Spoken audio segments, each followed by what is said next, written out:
folks. He is the best. Got it. That ball is gone. A home run for Chipper Jones. The Atlanta Braves have brought the first championship to Atlanta.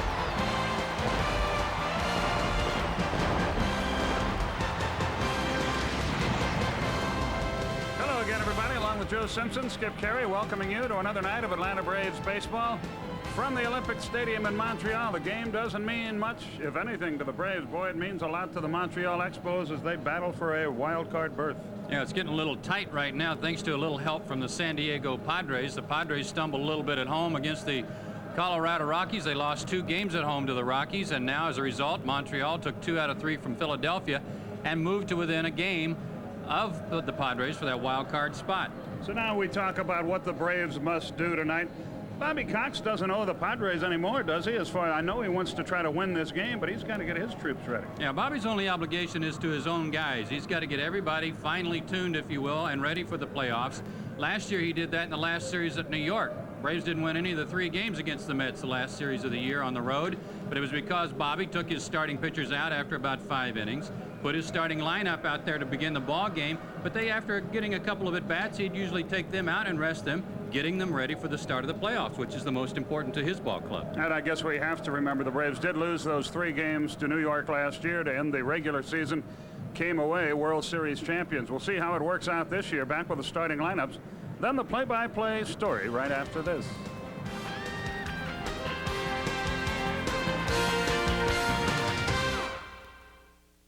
They're expecting a crowd of about 30,000 folks for this all-important series between the Expos and the Braves to wrap up the 1996 regular season.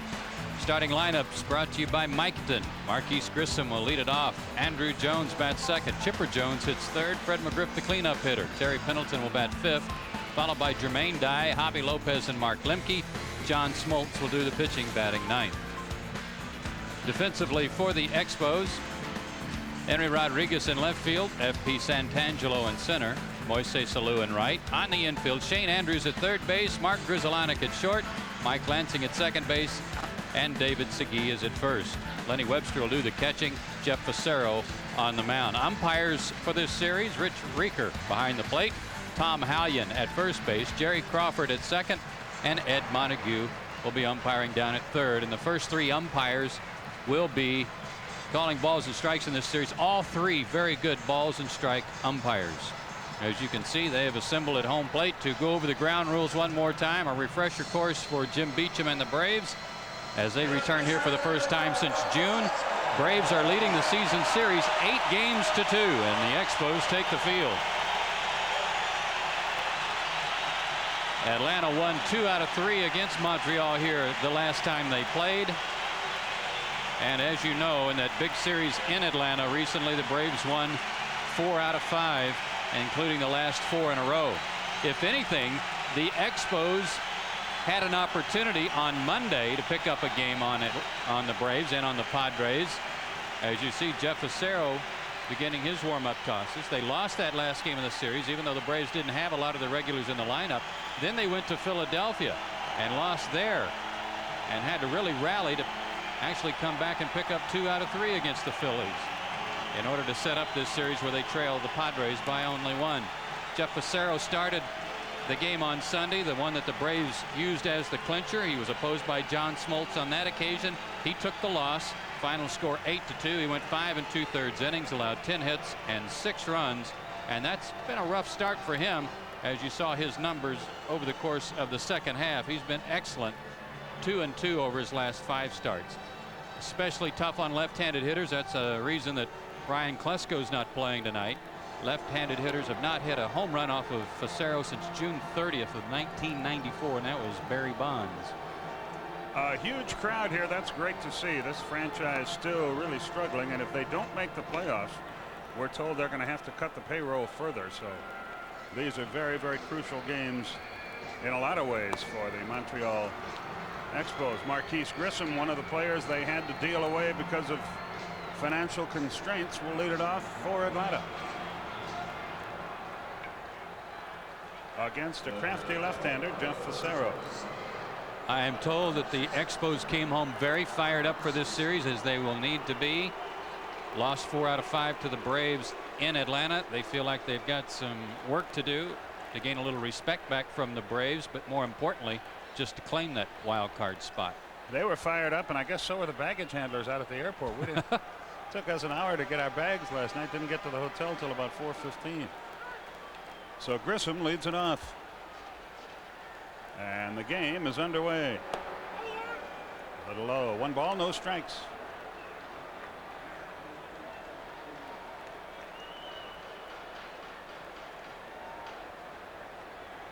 Pirates and Cubs playing a doubleheader. Pirates won the first game 7-4, lead the second 9-5 in the bottom of the 8th. We'll be keeping our eye on the Baltimore-Toronto game when it gets underway. California at Texas. Also significant, as is Seattle at Oakland. They'll start a bit later. Sharply hit, base hit. Good start for Atlanta. Boy, Grissom has really bitten the hand that once fed him. He hits very, very well against this team. Came in a career .458 hitter against his old ball club with 5 homers and 13 RBIs, and 4 of those 5 homers have been hit this year. Andrew Jones is the batter. Somebody went shopping down in Miami because the troops, the rookies, were wearing some brutal stuff last night. And all of them took it with good spirits. Andrew hitting .223, 5 homers, 11 runs driven in, bounces 1 foul. Jimmy Williams makes the play over at third base, flips it into the seats to a youngster. Pat Corrales coaching at first. After Sunday's game, the Braves will either hang around the clubhouse here, fly to Atlanta, fly to St. Louis, fly to San Diego, or maybe fly to Los Angeles. The Expos, the stretch. And the pitch, a little chopper toward short. Grizzleonic's only play to first. Close, got him. Bang, bang play, 1 out. Renner at second, 1 away. Nice stretch by David Segui, but to brace himself, he put his bare hand down. It looked like he almost put it right in the baseline where it might have been stepped on. Watch again as Grizzleonic makes the throw over that pulls him into the line, but see him put his hand down. Well, not as close to the line as I first thought, but still a little scary. Chipper Jones, the batter. There is a chance, and a pretty good chance, really, that Montreal will be involved in a 1-game playoff with San Diego in San Diego. First the pitch to Chipper, Renner at second, 1 out. Is a strike, 0-1. And their traveling secretary said today, yeah, we've got a plane, and we're going to the plane, and we're going to sit on the plane, and we're going to wait, and we're going to wait. And if we have to go, we'll go. And if we don't, I don't think anybody's going home.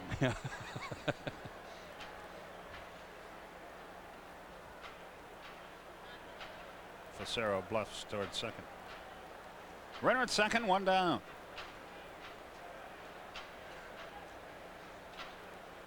We are just underway. They expect huge crowds this week and a big crowd tomorrow, even though there's a hockey match here. The pitch swung, a little chopper deep short. Grizzleonic up, runner to third, out at first, runner at third, 2 down. And it's up to Fred McGriff if Atlanta is going to draw first blood here in the first inning. Braves were able to do some of that against the Expos over in Atlanta in that big series. Pick up a lot of good 2-out hits. McGriff had a good series, 4 for 16, but he had 2 doubles among his 4 hits. Something else too, the Braves walked a lot in that series, and the Expos pitchers will have to keep Atlanta off the Braves, keep them off the sacks with free passes this series if they expect to have a chance at the wild card. You saw a look at Fred's good numbers. Up and in, 1 ball, no strikes. They're still filing in here. Terry Pendleton is on deck. So Chipper works at shortstop tonight, and Pendleton in the game at third.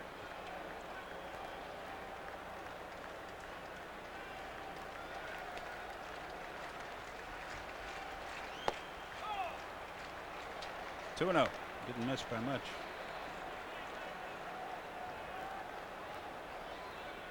Lefty's only hitting .234 against Fassero's, but right-hander's not much better at .242 on the year. He's thrown 19 home run balls. 325 feet down the lines here, but high walls. 3-4. Oh, Lanny Webster's having some trouble back there. Looks like he's having trouble picking the ball up, doesn't it? Yeah, it does a little bit. There's no real reason for that because No. it's a great hitter's background here. But the last 2 pitches he sort of staggered as he made the play.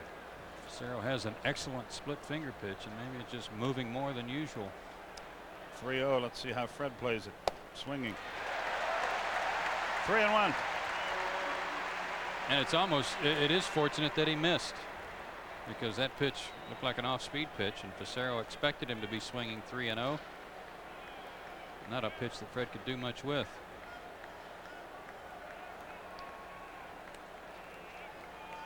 Now the 3-1. Downstairs, 2 on, 2 out for Terry Pendleton. First walk of the night for Fassero. Same 2 teams tomorrow night. Greg Maddux will be the Atlanta starter against Mark Leiter, and then Sunday Tom Glavine against Pedro Martinez, who has been suspended for 8 games. That suspension has been appealed, so it looks like he will be eligible to play. I'm not concerned about this specific incident, but it seems to me that if you're going to suspend a guy, he should be suspended, and he or his team should pay the way to New York that day, the day that the suspension is handled down, plead his case, and then let the league president rule on it rather than drag it out. He could be in the American League next year and never serve any time. Right. You know? Fassero finds the plate jumping around. He's not missing by much.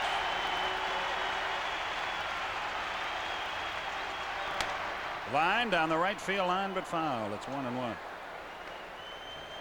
I say this with no disrespect toward the home plate umpire, young Rich Rieker, in his first year, but here you've got 3 veteran umpires who have been through the pennant pressures before. Wouldn't you think in a 3-game series they would be the guys behind the plate? Yeah, you might. But I've talked to some of the Braves pitchers about Rieker before. Tom Glavine specifically talked about how fair he thought Rieker was behind the plate and how consistent he was. So even though he is young and certainly the rookie among these 3 guys, other 3 umpires, a good ball and strike ump. A ball and a strike to count. And Jermaine Dye is on deck. The outfield plays straight away for Terry. High and outside again. Webster had a little trouble with that ball. And I think you're right. I think his stuff is so good it's jumping all over the place.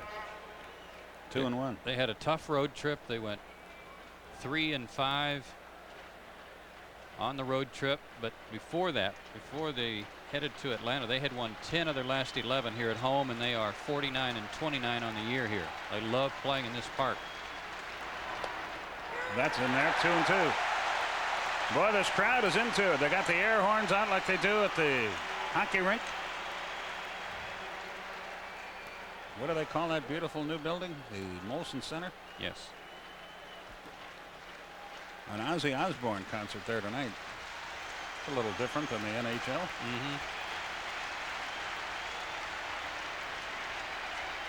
2-2 pitch. Here it is. Full count. Runner will go from first. Fred McGriff will be running. One thing Webster's doing, especially on that pitch that was just off the outside corner, he's having to move his body quite a bit, crossing over to catch the pitch. Maybe Fassero's missing the target that much, and it makes it look like the ball's a lot farther outside. The 3-2. Fly ball foul with McGriff running, and we'll have it to do all over again. Dodgers and Padres later on. This is a good hitter's park, as you said, Skip. The turf helps you out certainly on balls hit on the ground. Good backdrop to hit against. Ball does not carry especially well to straightaway center field, but it's not that far down the lines. Pendleton waits. He chokes up on the bat just a little bit. Got him. Terry goes down swinging. So a big threat for Atlanta, but they get nothing out of it. 1 hit, no runs, no errors, 2 up. Bottom of the first. Atlanta nothing. Montreal comes to bat.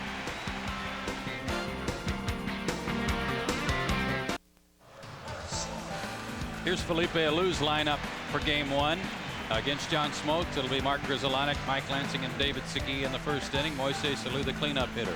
Henry Rodriguez bombed a big grand slam last night off of Kurt Schilling. F.P. Santangelo made what they called a 2-run saving catch last night in center field. Lenny Webster, Shane Andrews, and Jeff Fassero, the bottom third of the order. Behind John Smoltz tonight, Dye, Grissom, and Andrew Jones in the outfield. Pendleton, Chipper Jones, Lemke, and McGriff third to first. Javi Lopez will do the catching.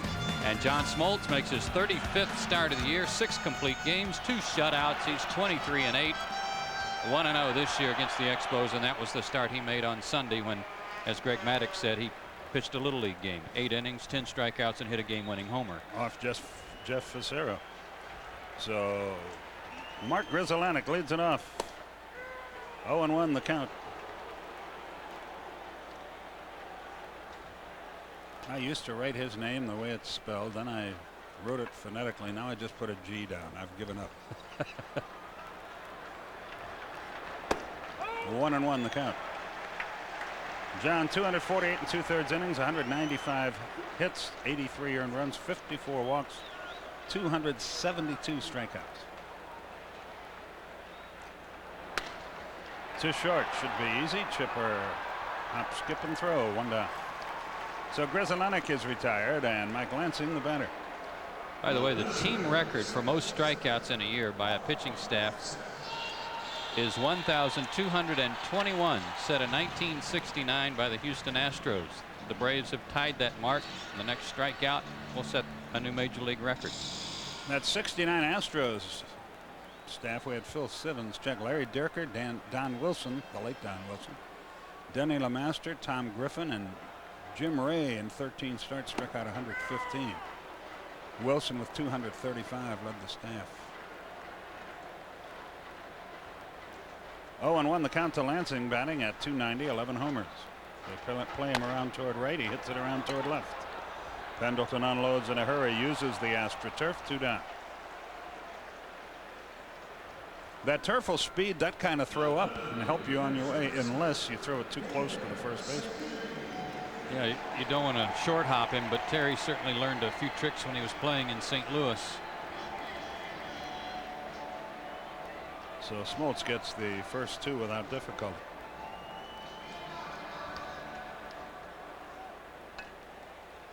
David Segui at 282, 10 homers, 55 runs driven in.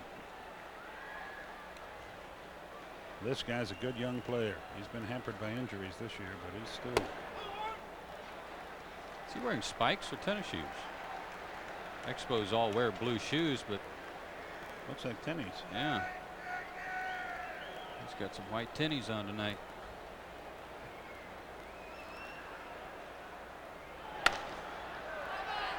To first, to Smoltz in the inning.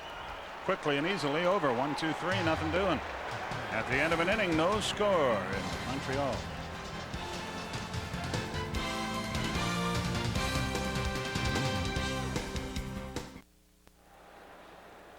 Fans, this telecast is authorized under broadcasting rights granted by the Atlanta National League Baseball Club and is intended solely for the entertainment of our audience. Any publication, rebroadcast, retransmission of the pictures or descriptions of this game without the express written consent of the Atlanta National League Baseball Club is prohibited. And we go to the second inning. Jermaine Dye leads it off. Jeff Fassero got into a little bit of trouble, but got out of it in the first. No score after 1. That ball is socked into center. Santangelo is there, though. He's got it. 1 out. Jermaine hit it hard. 1 away, and Javi Lopez the batter. As Joe mentioned in the open, the Braves should and will try as hard as they can to win this game with the personnel on the field, but by the same token, their job is to get ready for the playoffs, not to wear down their starters. So we'll see some changes as the game goes along. Strike call. That game tonight at Los Angeles, Ishmael Valdez against Scott Sanders for the Padres. High pop. Somebody will get that. Who wants it? Lansing calls for it. 2 out. That game, if the Dodgers win that game, they clinch. Right. And you might see some shuffling of their rotation too, where they start resting some guys and getting it set up for the playoffs. Is there any place in this town you can watch that game, Jerry or Marty? Hello. Where can we watch the Dodger game tonight? Well, we'll put Glenn Diamond as our social director on that. Mr. Satellite. Mark Lemke swings and misses 0-1. No, not that place, Benny. Be some good games there, but not that one. Ground ball to second. Lansing has it. Throw to first. 1-2-3, nothing doing in the top of the second. We go to the bottom of the second in the Gay Paris of North America. No score in the ball game.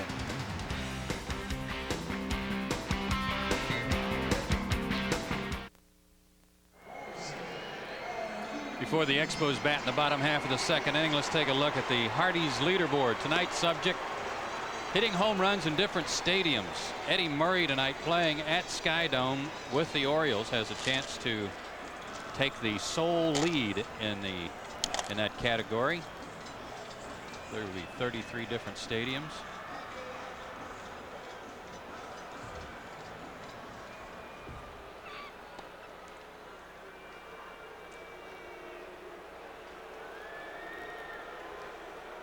Moises Alou leads off the bottom of the second. Baltimore Toronto scoreless after an inning and a half. Alou chops it foul past third. 0-1. He had a home run in that series in Atlanta, but went 2 for 18 overall. He's got a shot at 100 RBIs. He needs 4 of them in the last 3 games. High drive into right center field. That's playable. Andrew Jones is back there, puts it away shy of the track. Well hit, 1 out. And here's last night's hero in Philadelphia. A grand slam off a tough pitcher, Curt Schilling. Henry Rodriguez.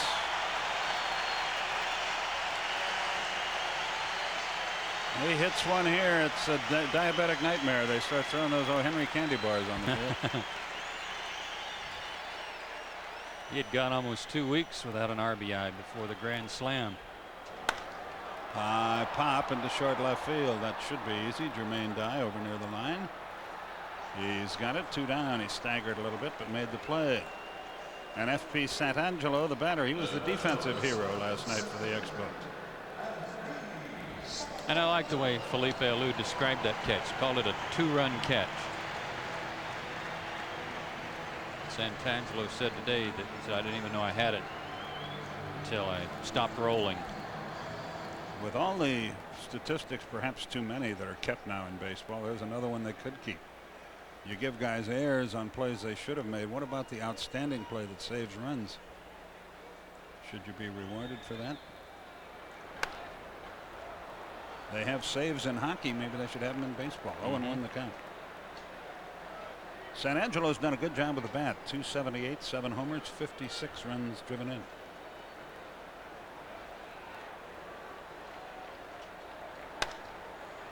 Off the thumbs, down the line. He has definitely secured himself a place on this ball club next year.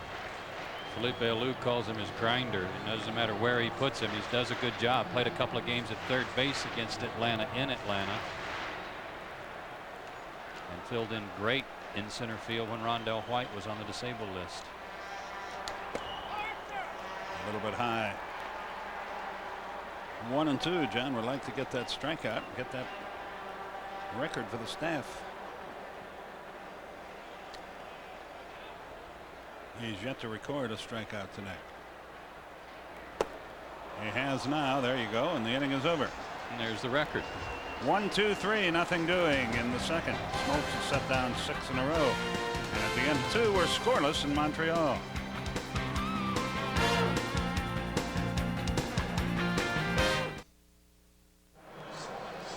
Here's another look at the record-setting strikeout recorded by John Smoltz for the staff. F.P. Santangelo down on strikes. 1,222 puts the Braves at the top of the list.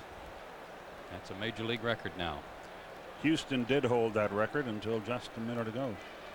And John Smoltz leads off the third, a right field homer against Fassero in Atlanta to break that game open last Sunday, and he hits this ball hard into right center for a solid safety. So Smoltz, who came in at 208, bangs another hit. And Fassero, all he could do after John laced that one was turn around and look at John running down the first base line like, man, what have I got to do to get you out? Marquise Grissom grounded one through the left side his first time.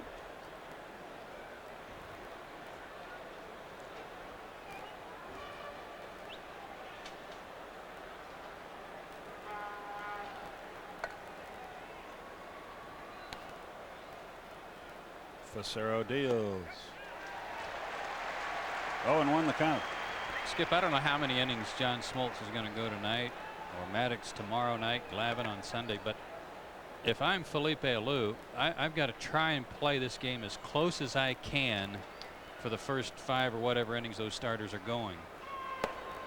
I've got to try to keep the game close, and if it's a one-run game either way or a tie game, then really try to make up the difference against the bullpen. Bobby was asked before the game if he had a pitch count. He said, no, just common sense. We'll know when it's time.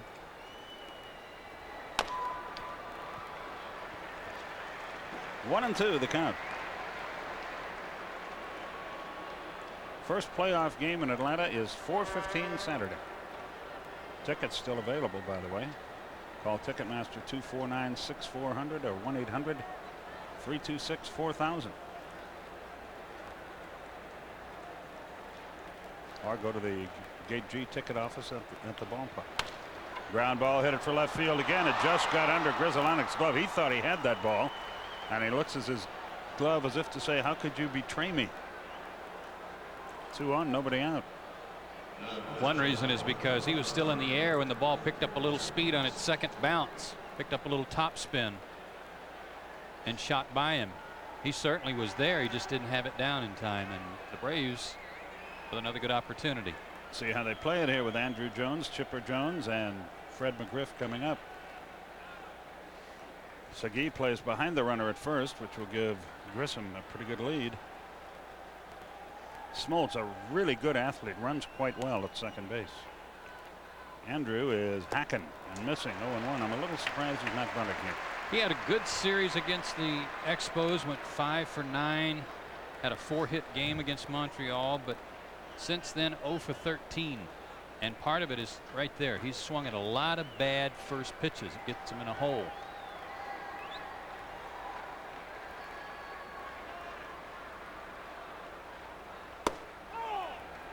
Low and away, 1-1. Say this for Reeker, he lets you know right away. Toronto 1-0 over Baltimore. They go to the third inning.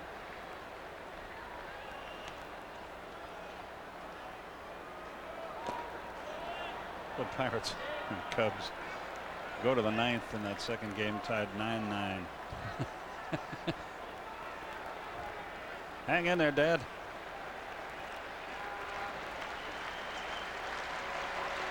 Two balls and a strike.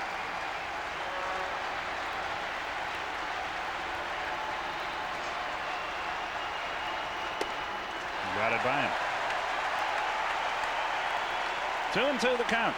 The 4-hit game that Andrew had against the Expos was the day that Fassero pitched. 2 of his hits came off of the left-hander. He was 2 for 3 with a double against him.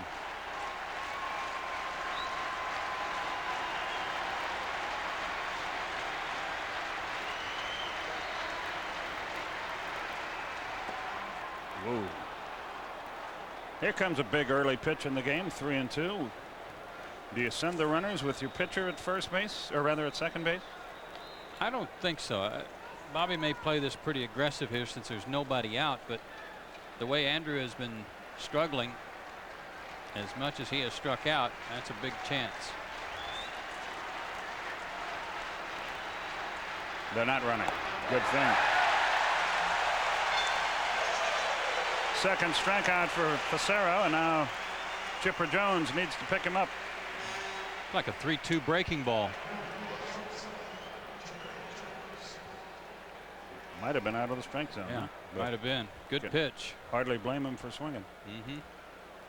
So now Chipper Jones will Batty grounded to short his first time. A similar ground ball here gets him out of the inning.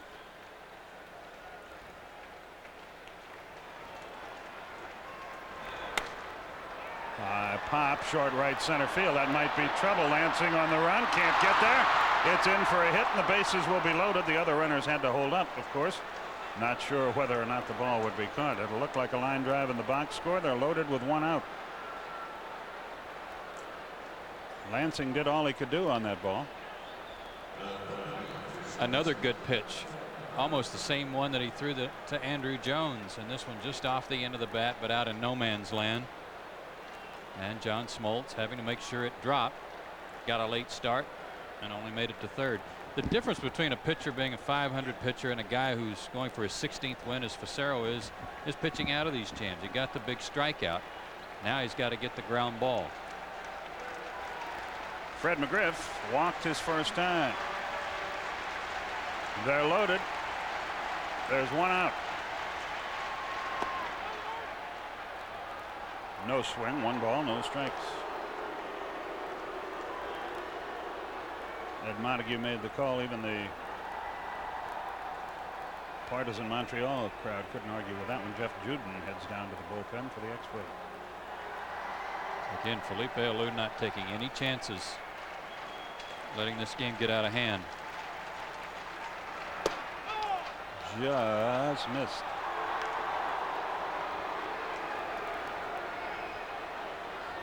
Another big pitch. There's Juden.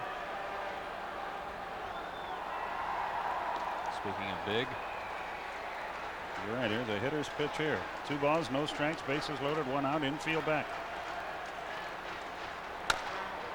Corked into left center field. That'll get a run home. Santangelo over there makes the catch. Runner scores. Grissom races toward third. He'll make that. Chipper Jones moves up to second.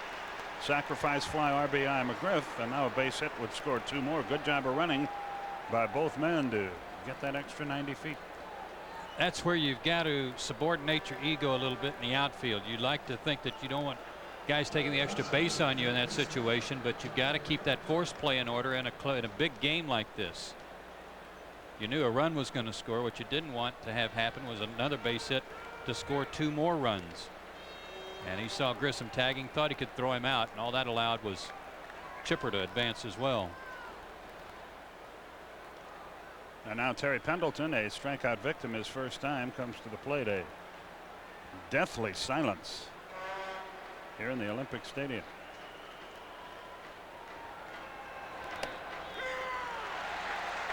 That gets him going again. A strike on the corner, 0-1. Joe Simpson, Skip Carey with you from Montreal. There was a time where if there was a rookie on deck behind Terry Pendleton, there's no way he'd get a chance to swing the bat here. But not lately. They are pitching to him. Terry, 35 strikeouts and 155 at bats since joining the Braves. You can see he's been struggling.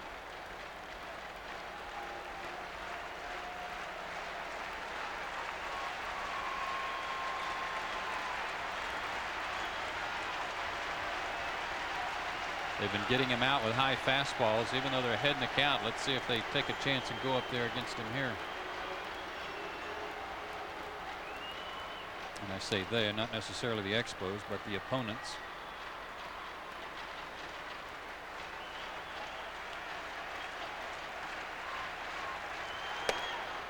Came in on him too far in. Pretty good pitch. 1-2 the count. A good pitch and also good patience on Terry's part. That's a pitch that he's been chasing, but laid off of that one. By the way, Grissom tonight has extended a hitting streak to 9 games. A ball and 2 strikes. Ground ball weakly hit. Lansing has it and the inning is over. The Braves pick up a run, but that's it. A run on 3 hits. They lead 2. We go to the bottom of the third. Atlanta leads at 1-0.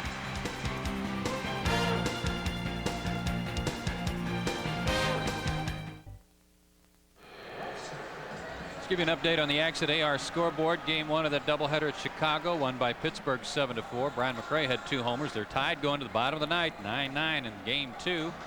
Philadelphia leading New York. Cincinnati no score in the top of the first. Over in the American League, Boston leading New York 4-1. Milwaukee over Detroit 5-2. Toronto 1-0 over Baltimore. Oh, tied now with Baltimore. Orioles got a run. Orioles in pretty good shape. Yeah. 1 ball, no strikes.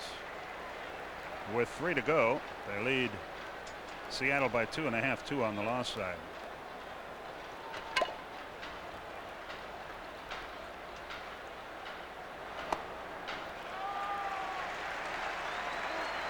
Two and 0 the count to the Montreal catcher Lenny Webster, hitting .231, 2 homers, 17 RBIs. Lower end, Webster, Shane Andrews, and the pitcher Jeff Fassero will hit. 2 balls and a strike. Webster was on base a lot in Atlanta in that series. Walked 3 times, had a couple of hits. He's improved tremendously, I think, defensively.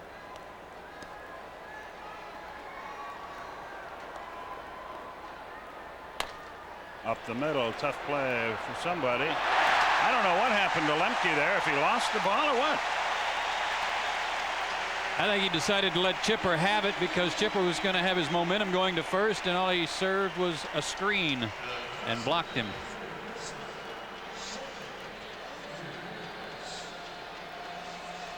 He was trying to get out of the way, but distracted Chipper enough.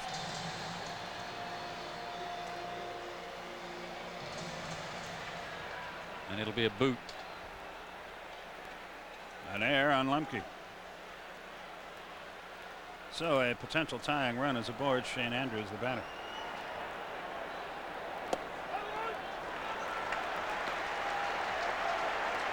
They call it E6. So they ignore the screen and give the air to the shortstop. The guy who touched the ball. I guess can't really argue with that. Threw it right by him. That's when you know you got a good fastball, when you just groove one and the hitter looking for it still can't catch up with it.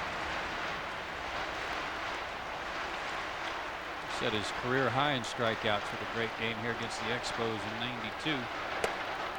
Yeah, that was a Sunday afternoon. 1-2 the count.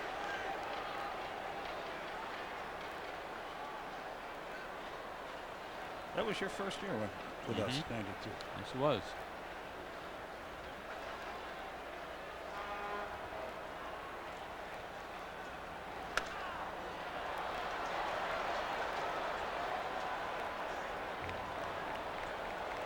Shane Andrews was in a miserable slump when they came to Atlanta. Broke out of it briefly with a 2-for-4 game against Denny Nagel, including a home run. But then went to Philadelphia and took another 0-for-7. So he's 4 for his last 58. And his average has plummeted to 228. His salary drive is in reverse. And his problems continue. Strikeout number 2 for Smoltz, first out of the inning. John definitely has a good fastball tonight and throws another one upstairs right by Andrews.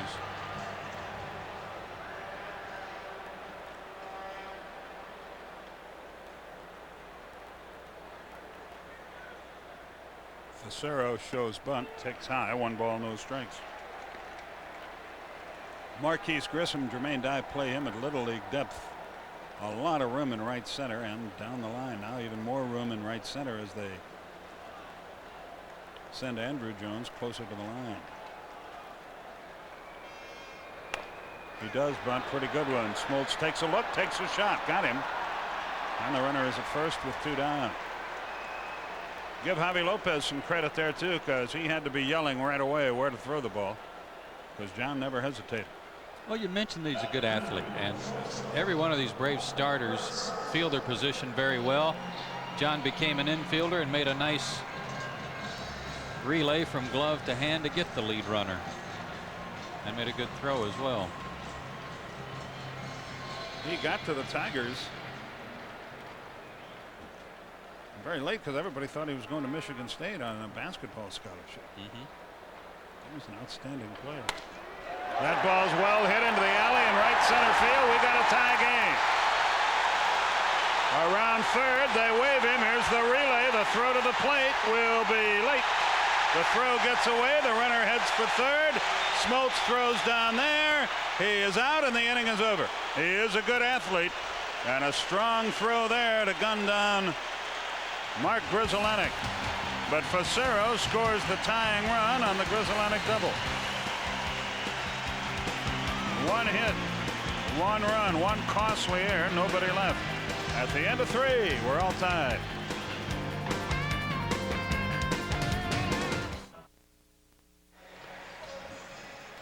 We're about to go to the 4th inning here. Before we do, time for the Aflac trivia question. When was the last time the Expos advanced to the postseason? We'll have the answer for you in a half inning. I remember they had a playoff with the Dodgers. Is that when it was? That'd be my guess. I don't remember what year that was. Well, the fans can cogitate upon it and think about it till the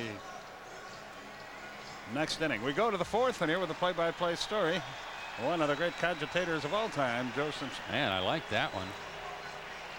Village people are here tonight. Village people are here tonight. Ozzy Osbourne's over. Check them out. Playing a little music for him, too. A little YMCA. Jeff Fassero caught his breath. Took a little time getting to the mound. I think if Mark Grudzielanek had it to do over again, he would not try to go to third on that ball that got by Lopez. Hey, did Fassero miss third base, you think, on his way around? It sort of looked like it did on the replay. Well, he was in stride. I don't know if he hit it or not. Whoa, well, if he missed it, Ed Montague had his nose right down there. If the Braves had appealed, Eddie had a good look. Tell you if he did or did not miss it. But no appeal was made, and Jermaine Dye starts the inning by taking a strike. He flied out to center his first time up.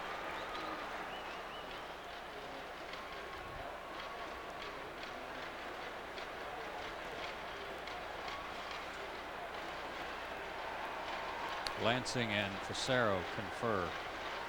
I wonder if he's still trying to get his breath, and they just sent Lansing in to give him another 30 seconds or so. 10 seconds, okay. Yeah.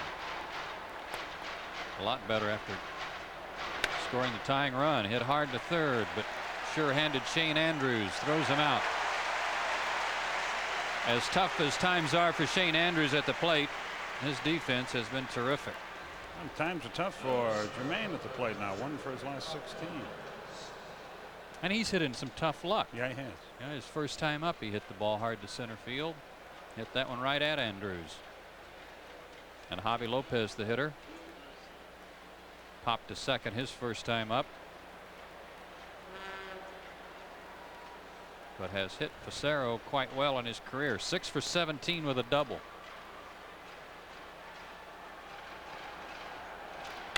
And sends a drive to deep left field, but that one is gone. Henry Rodriguez watches that one sail deep into the seats.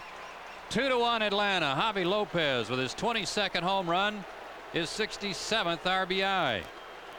No doubt about it. He hits him about as long as anybody when he really connects. He's a big, strong kid. They tried to keep a fastball in on his hands there, and he got some extension and clobbered it. Another look. Let's see what he hit. Well, he went down and got whatever it was. They throw it back on the field. A tradition started at Wrigley. Jerry Crawford will do the house cleaning. There was an error on the second base umpire on that play, but E2BU. And Mark Lemke, the hitter, he grounded a second his first time up and lines one into center for a single. So a good start to the Braves' 4th inning after 1 out, a home run and a base hit. And all 3 balls in this inning have really been socked, and that's going to get Juden up again, and it's going to bring Joe Kerrigan, the pitching coach of the Expos, to the mound. And I wonder if he's still not winded, because every ball in this inning, even the out, has really been tagged. He's been right in the middle of the plate, too. Juden won't need long if they want to go to him. They got nothing to wait for. They No. got to play every game as if it's the last game of the year. John Smoltz, the hitter, singled and scored the first run of the game. But even if they lose tonight, they're alive. They got to root for the Dodgers, and then they'd still be one back with 2 to go. But the nice thing about playing on the East Coast is if you can put a win on the board, you sure put a lot of pressure on the Padres, who I'm sure are watching this ball game and getting ready for their game with the Dodgers. And probably really admiring the job we're doing. Oh, I'm sure they are. Every one of those guys. Tears probably forming in their eyes even as we speak. Wally Joyner sitting there just trying to bite his lip. He's quivering. He's so proud of it. Good bunt by Smoltz. Fassero bobbles it, but throws him out. 2 down. Runner in scoring position for Marquise Grissom. See, Smoltz has done all the things you're supposed to do. He's pitched well. He threw out a runner at third base from the backstop. He singled, scored a run, and now he gets a runner into scoring position. So he's been a complete pitcher again tonight. And killed that nicely on the artificial surface. Marquise Grissom, 2 for 2. Has extended his hitting streak to 10 games. He now has 40 hits and 84 at bats against his former team.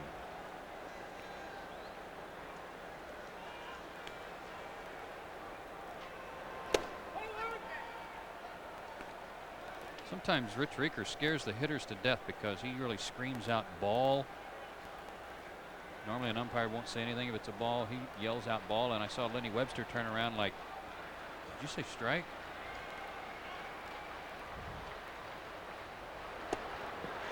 Good pitch, 1-1. That reminds me, really miss Dutch Rennie. Remember how he used to belt it out? Hope he's enjoying his retirement.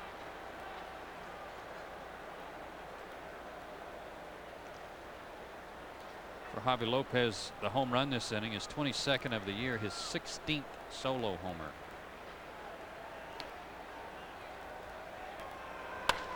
Up the middle, base hit. That's going to score a run.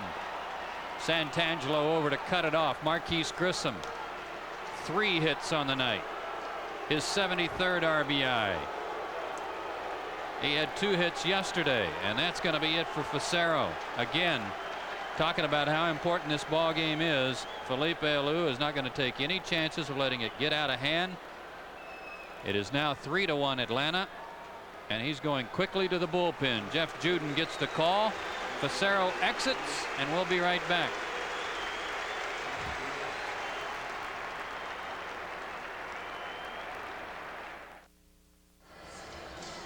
Two runs in the inning for the Braves here in the 4th inning. The last one delivered by Marquise Grissom.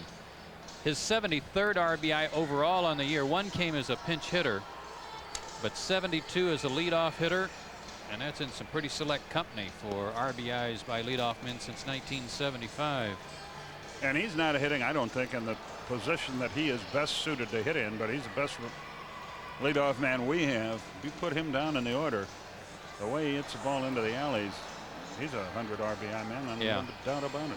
And he's come up huge against his old ball club. Jeff Fassero, certainly not the kind of start he was hoping for. He went only 5 2/3 innings against the Braves in Atlanta and gave up 10 hits. Tonight, 3 2/3 innings. He gives up 3 runs on 7 hits. And Jeff Juden makes his 58th appearance. Big guy, 6'8", 250. 61 strikeouts in 73 innings. The league hitting .227 against him. And he has a big job, and that's hold the Braves right where they are and hope that Smoltz only goes 5 or 6 and give the bullpen, or give the Expos a chance to get to the Braves bullpen. Andrew Jones instead sends a drive into left center, but not deep enough. Santangelo calls off Rodriguez, and the ball stayed in the park for the out. But the Braves regain the lead. 2 runs on 2 hits, make it 3 hits. No errors, 1 left. We go to the bottom of the 4th inning. 3-1 Atlanta.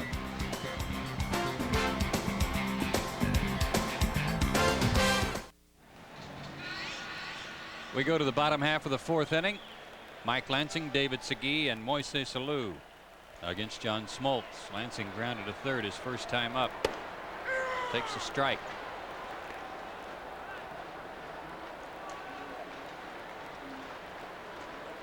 The Expos have got to get right back in it quick.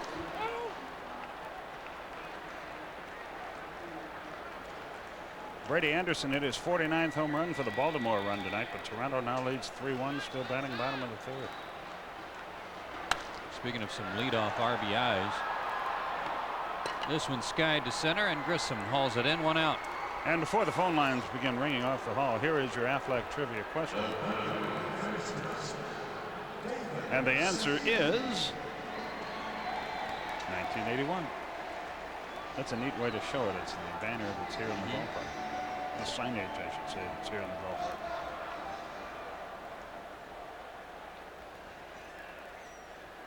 David Segui out. McGriff to Smoltz, his first time up. We got only 2 more Aflacs to go, buddy. Kind of winding down.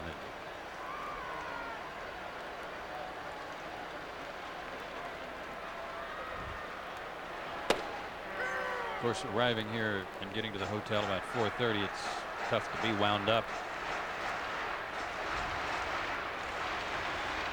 Hank Greenwald was right. The Frank Giant announcer announced his retirement and said,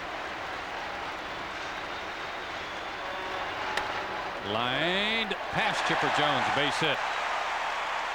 Jermaine Dye cuts it off. Good play, holds him to a single. Runner at first, 1 out. boy, that was a good play. That gets the wall. It's at least another base. Another look. Chipper just misses it here. He hits a pretty good pitch tailing away, but he got it up. Missed that by an eyelash, but watch Dye. Made that play like a shortstop. But anyway, Hank, after he announced his retirement, said, just think, never again in my life will I have to hear housekeeping. I heard that 3 times today. Yeah, the do not disturb sign means nothing. Alou chases a breaking ball, 0-1. But I know you handled it in your normal gentlemanly manner. I just didn't go to the door is what I did. Or didn't do. Segui, not much of a threat to run. He's 4 out of 8 in stolen bases. Braves on top, 3-1. A Lopez homer, a Grissom single, plated 2 runs in the 4th.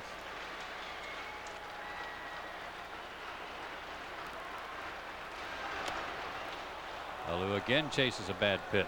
0-2. Flied out to right his first time up.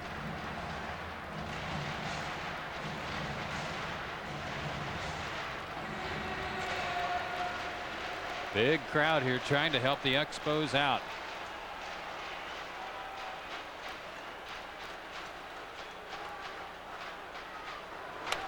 Hit hard, but right at Pendleton. Segui back to first. Terry was giving him the line and took a base hit away from the hole. 2 down. Expos are averaging about 19,500 per home date, so this is double, at least double what they normally have. And they're in that vicious cycle. If they do not make the playoffs, they lose $4 million, and then their budget may be cut another $4 million. And one of these days, you know, you just can't do it anymore. You can't compete anymore. Good pitch by Smoltz. Starts him with an off-speed pitch. 0-1. Rodriguez flied out to left his first time up. It's kind of like that situation in Pittsburgh, it sounds like. Except right now a much better team on the field. But that's not going to stay. Yeah. They keep having to cut it. Split finger pitch and a beauty. 0-2. But the owners and the players can't get together, so they don't get the extra money from the so-called rich teams that they would receive. Interleague play is now a huge question mark for next year.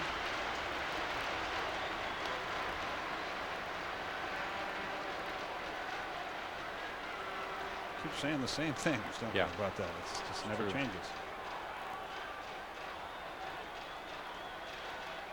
Rodriguez, an excellent high fastball hitter for a left-handed batter, so don't make a mistake there. They go downstairs instead, and Rodriguez went after a bad pitch. Doesn't run it out, so Javi just tags him. The inning comes to an end. No runs, a hit, one left. We've played 4, and the Expos a little bit frustrated, trailing 3-1.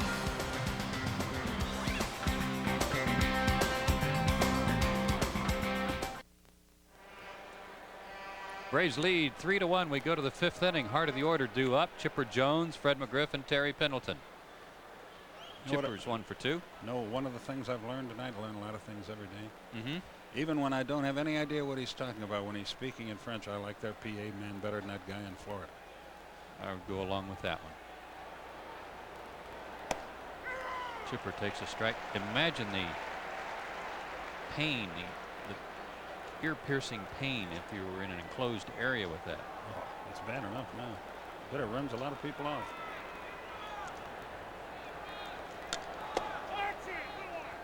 Inside, 1-1. Chipper hitting .311, 30 homers, 110 RBIs.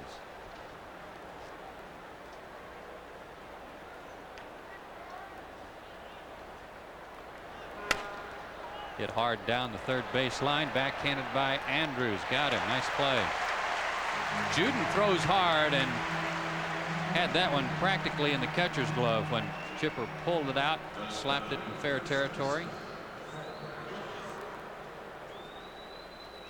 This guy's a good third baseman, and he's got a strong arm as well. You just got to get it turned around with the bat. Fred McGriff delivered the first run of the game with a sacrifice fly in the 3rd inning. He's also walked. Sets a career high for him in RBIs with 107.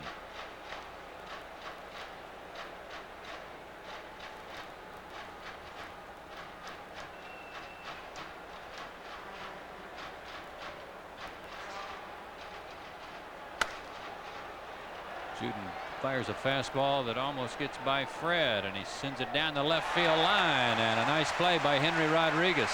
Not much foul territory here at the Big O, but just enough for Rodriguez on that one. This ball sort of died. It looked like it would tail off into the seats, but it didn't. Nice play by Henry. 2 down. For Terry Pendleton, who struck out to end the 1st inning with runners at 1st and 3rd. Grounded out to second base in the 3rd inning with runners at 2nd and 3rd.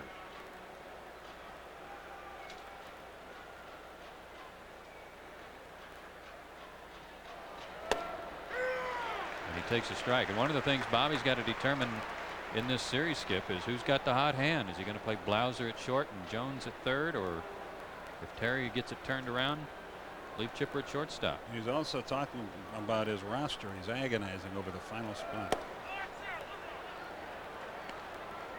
By the way, look at the Milwaukee-Detroit game out there. What a neat way to let the fans know that the rain delay is in effect. It is a new one.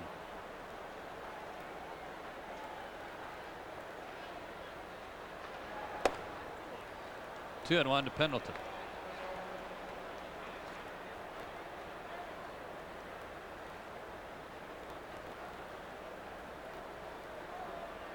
Jermaine Dye in the on deck circle would be next if Pendleton can reach. Up the middle. Nice play by Lansing. Robs him of a hit. Inning over. 1-2-3 inning for Juden. He's retired 4 in a row. We go to the bottom of the 5th. Pete Van Weer and Don Sutton heading your way. It's 3-1 Atlanta.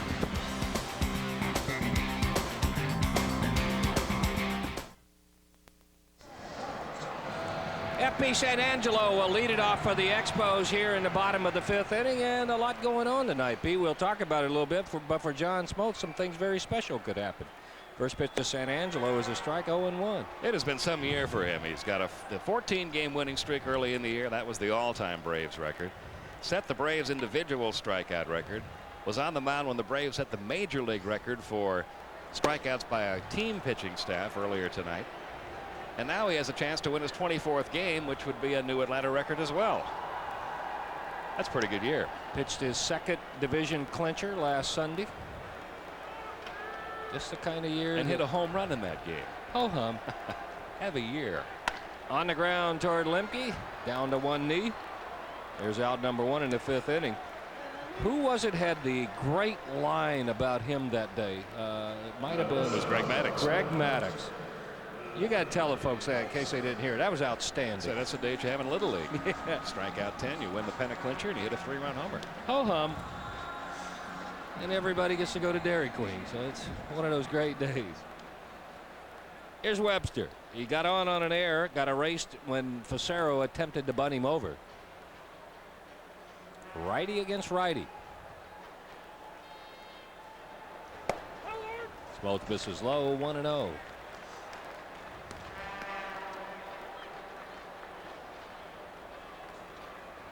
I think people think, and if you haven't followed the Braves closely and you were watching tonight as they set the major league record for strikeouts by a ball club, 2-0, people might not be aware. Well, everybody knows John Smoltz strikes out a lot of people, but I think that people might not be aware that on this staff there are other guys who are ringing up some impressive totals too.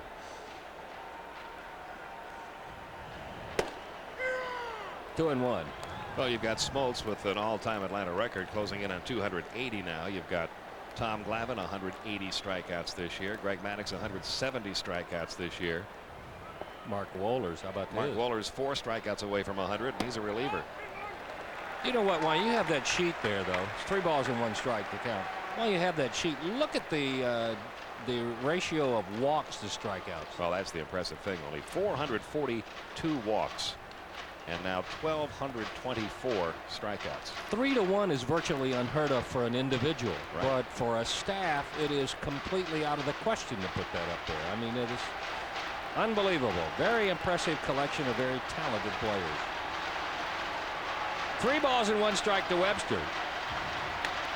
That's in the air, right center field. Long run. Who's going to get it? Nobody. Off the boards. And it's an opposite field double for Webster, his 10th 2-bagger of the year.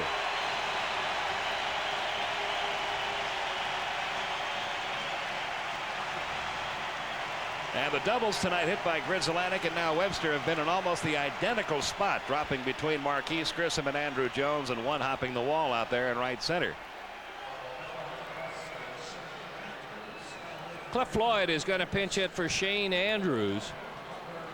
And it looks like Darren Fletcher has a bat. He's come out on deck. He will, in all likelihood, hit for Jeff Juden. And this is a little bit of what happens when you get in a pennant race and you have to win. You start making moves that you might not make during the months of July and August until the 7th or 8th inning.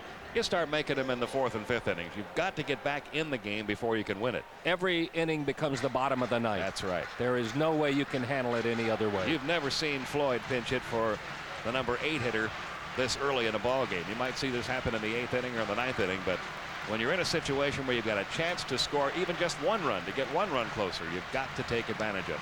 And I think it's important for Philippe Alou tonight to try to manufacture the one that you mentioned, simply because he knows that in about 15 minutes or 20 minutes he's going to get in the Braves bullpen. So he'd kind of like to go to the bullpen, maybe only needing 1 or so to catch up. Runner at second. First one to Floyd down low. A new baseball will be put into play by Rich Rieker. 1 ball, no strikes. Floyd at 243.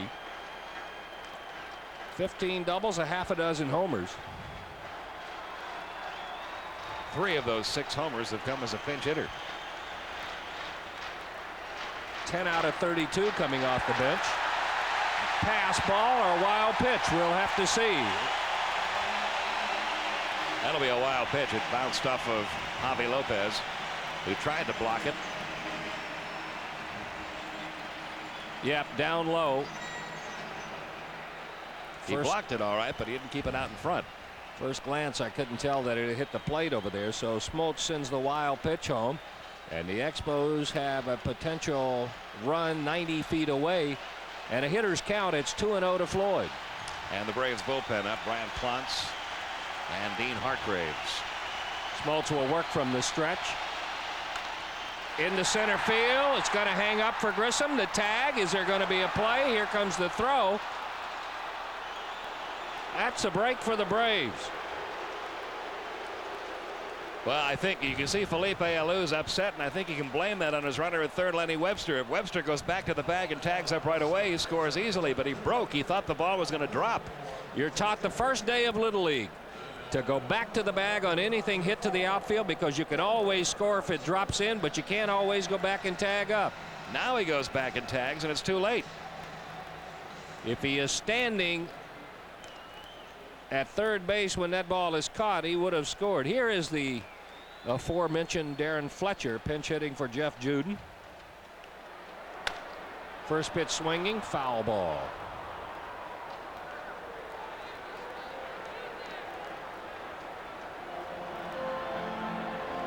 Fletcher 268 for the year.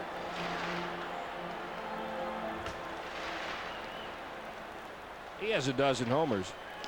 As a pinch hitter, 4 out of 18 with 1 RBI.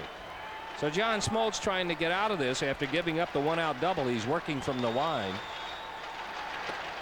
Off of Javi Lopez's mitt, but not far enough away that Webster can score. 1 ball, 1 strike.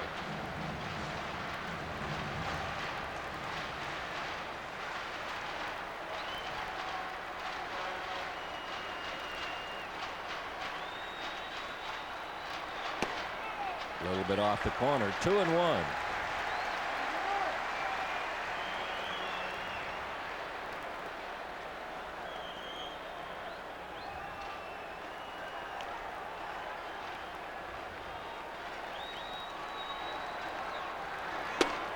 Three balls and 1 strike to the pinch hitter, with Mark Grizzolanek on deck.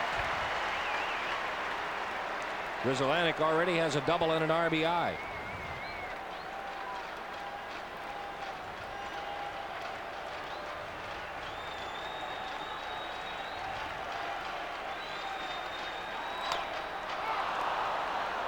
Fletcher fouls it away. It's 3-2.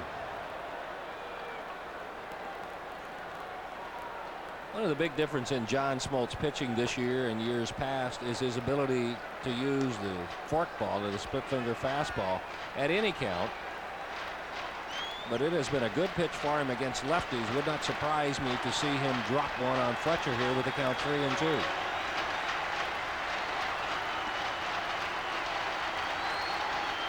It's going to be some sort of breaking ball. Here it comes. And it's whistle into the stands. Everybody all right? That got into the stands in a hurry. I think somebody got hit with that one. Ushers are rapidly going down to give him a hand, and the crowd got very quiet in a hurry.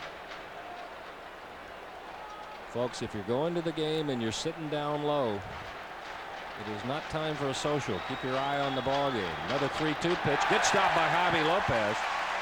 The walk goes to Fletcher. First one issued by Smoltz.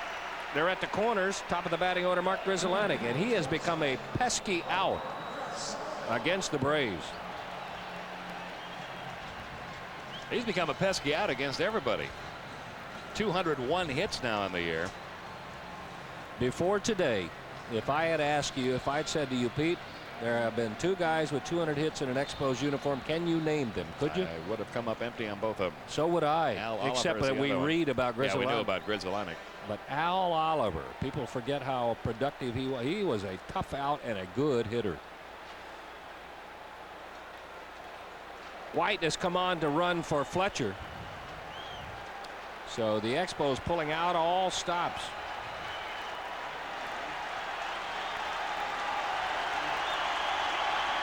Runners at the corners, 2 gone. Swing and a miss by Grizzolanek. And a count 0-1. He is grounded to short, double to right center field, and then on a kind of a poor display of base runner got thrown out at third. I was not surprised to see Cliff Floyd and Darren Fletcher used as a pinch hitter, but I am a little surprised to see Rondell White, unless he's going to stay in the game, being used as a pinch runner here. They might need his bat later on. 2 breaking balls, 2 strikes, 0-2. That's a .295 hitter, and if you're going to take him out of the game after a pinch running appearance, maybe he's going to stay in and play one of the outfield spots. We'll see. Might be a double switch move. 5 different ways a player can help you, and right now at this stage of the game the legs may be the least important. Grizzlanek in a hole, 0-2. Got him. Strikeout number 4 for Smoltz, and it comes at a big time. It leaves a couple of runners stranded. The Expos come away empty through 5. The Braves are up by 2.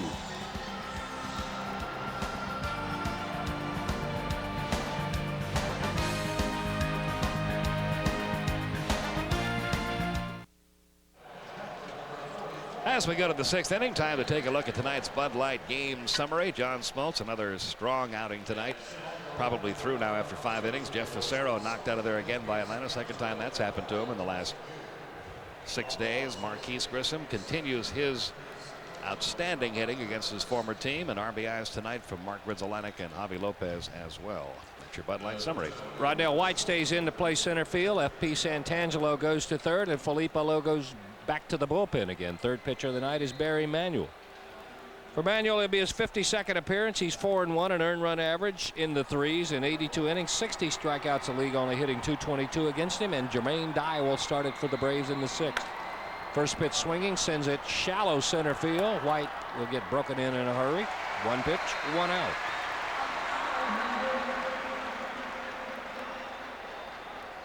Here's Javi Lopez. Last time up, he got his 22nd homer, his 67th RBI. And he sent a screaming Mimi out of here. Whistled it in the left field. Other time up, popped the second. Take strike 1. Terrell Wade is cranking up. It had been Klontz and Hartgraves, but maybe now it'll be Wade coming on in place of John Smoltz. A ball and a strike to Javi Lopez.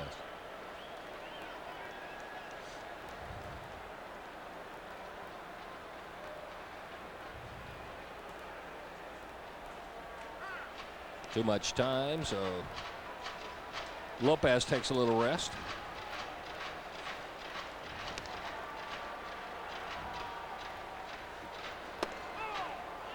Two balls and 1 strike. Pete, I'm sorry, you were going to say something. Go ahead. Oh, go ahead. Mine will wait. Go ahead. I'm kind of enjoying tonight being here in this ballpark and seeing some impromptu enthusiasm. Yeah, fans are really pumped for this series. In the air to left field. Is it deep enough? Back to the wall goes Rodriguez. It is deep enough. Boy, was that a quiet home run. Looked like he hit it right on the end of the bat. Rodriguez thought he had a shot at it. Even Javi Lopez doesn't know it. Touch first, touch second, touch third, go home. 2 home runs in the ball game and a 4-1 lead for the Braves. He must not have thought he hit that ball very well. I don't think I've ever seen that before. I've seen guys go into the home run trot and a ball that's caught on a warning track, but I've never seen a guy turn away before getting to first base and a ball that left the ballpark. Let's see where he hits this one. That is kind of off the end of the bat. And very quietly, Rodriguez drifting back. Just cleared over the wall. Javi Lopez. Second home run of the night. Is that a double? No, it's a homer. Well, let me go back and touch. Okay. He didn't know where it was. 2 home runs for Javi Lopez. He now has 23. Still only 1 out. Here's Mark Lemke. He's 1 out of 2. Sends it into the crowd. 0-1. This you were going to is say almost like cruel and unusual punishment for Expo fans. They were eliminated from the. They were all excited last weekend going into Atlanta for a 5-game series, a chance to move into first place if they could sweep that series. They were eliminated from the pennant race last weekend. Now they've got a chance to be eliminated by the same team this weekend from the wild card race. On the ground to first. Segui's got it. Stumbles. Manuel is there. There's out number 2. Ryan Klesko has come on. He is going to pinch hit for John Smoltz. So Smoltz's night is over. He goes 5, the required number. If the Braves can hold on, he will pick up his 24th win. By the way, for Javi Lopez, his 5th career 2-homer game, 3 of them coming this year.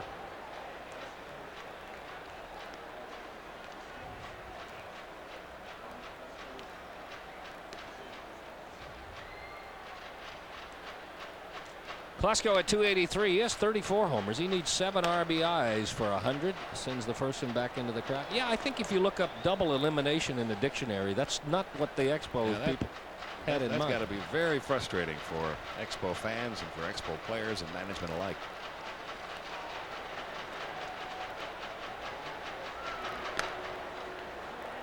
Smoltz will finish the regular season with an earned run average in the low 2.9, somewhere in the neighborhood of 294. He will finish with 253 and 2/3 innings, only 83 earned runs. The run he gave up tonight was of the unearned variety.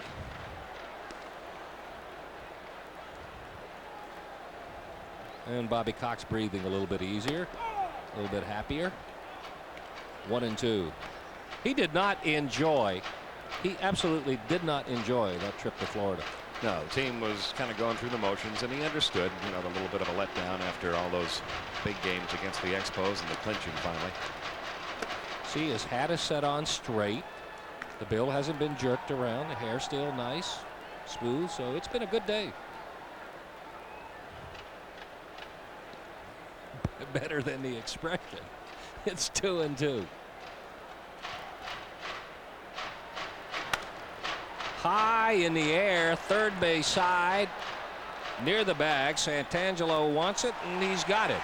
Out number 3 will come eventually here in the 6th inning, but not before the Braves put another one on the board with the 2nd home run of the night for Javi Lopez. We'll head to the bottom of the 7th, see a new pitcher, and the Braves will carry a 4-1 lead.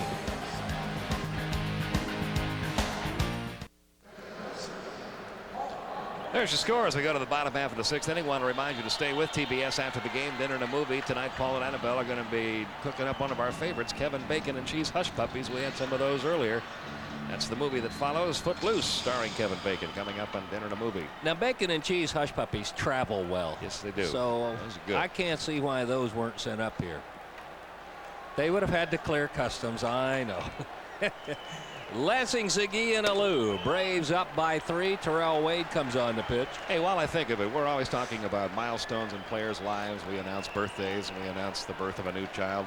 Learned something last night. We want to say congratulations to National League umpire Larry Vanover. Ran into Randy Marsh after the game, and he told me that Larry's wife delivered twin boys up in Tennessee. So we congratulate Larry and his wife on their new arrivals.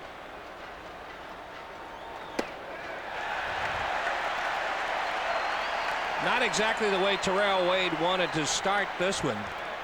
He falls behind 3-0 to Lansing.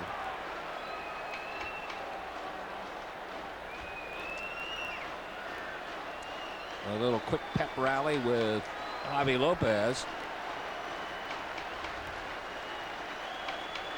And here comes the 3-0 pitch. Ball 4, nowhere near. So Terrell Wade, as we have seen happen to him a number of times, but usually more as a starter than a reliever. Unable to find the strike zone early. And Segui will bat with a runner at first. While we're talking about birthdays, Howard Feinberg, our fine associate. Howard, you a producer or director? Associate director here. We want to join him in sending along happy birthdays to Grandma Ann Schiffman, who lives down in Hollywood. Always tunes in the Braves. Howard got to spend some time with his family when he was down there. She is 85 years young, and we wish her many, many more and all the happiness. Upstairs to Segui, 1-0. And here comes Leo Mazzone. It's been a very frustrating part of Terrell Wade's season. He's certainly got the stuff to win up here. He's pitched 68 and 2/3 inning, only given up 55 hits. But he now has walked 46. Now, if Terrell Wade had gone to the mound with my stuff, I could see him walking some guys every now and then. But the stuff he takes out there, Terrell Wade has an explosive fastball. He has a nasty slider. And personally, I think this is a little sharp. That's a message being delivered with some bite. And every now and then, I think pitching coaches are a little reluctant to do that because they're afraid that the team psychologist will say you're going to hurt their psyche. But I think that there comes an age of accountability when you get to the big leagues, and you've got to deliver it that way. It's not going to hurt Terrell Wade's psyche. He's tough, and he knows that he's got to work on his control. He's very self-critical when he pitches like this. He will tell you that he just overthrows most of the time when he's in these situations, having trouble throwing strikes. Hartgraves and Klontz again tuning it up.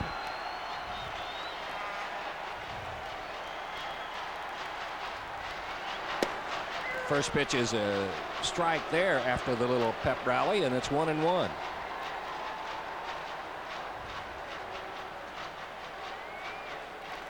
Alou and Rodriguez wait. We'll see if they send up a pinch hitter for Rodriguez. Braves at double play depth.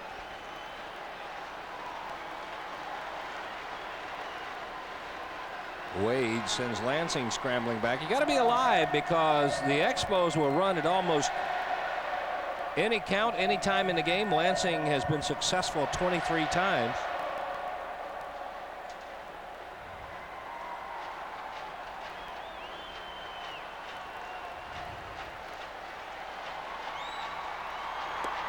Way outside, and it's 2-1.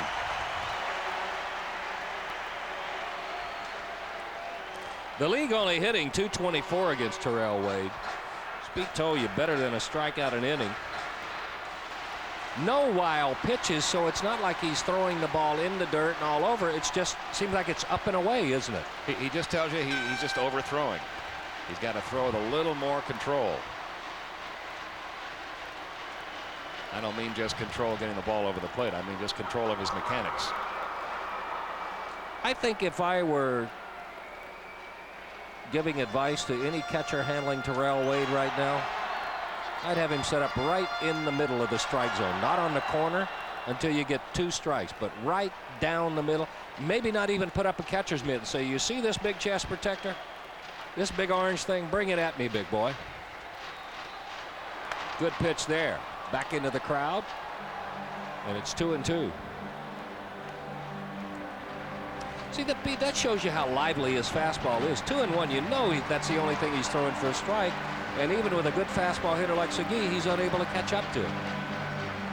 Well, that's why the Braves are being as patient as they can with Terrell, because they feel, not knowing what's going to happen next year with the starting rotation. Will Smoltz resign? Will Avery resign? Will we need to have another starting pitcher brought along in the Braves organization? And if that's the case, it could very well be Terrell Wade. He's got a chance to be a winning starting pitcher in this organization at the major league level. Time being called now. The ball bounced away from the catcher down in the Braves bullpen, and Jermaine Dye tracks it down. Gives Terrell Wade a moment to collect his thoughts and rub up the ball. 2 balls, 2 strikes. Nobody out. Runner at first. Braves up by 3, 4-1. They have out hit the Expos 8-3. And Segui in a situation that he has flourished in for the Expos. High and deep to left field. Jermaine Dye will watch it go bye-bye. We got a 1-run ball game.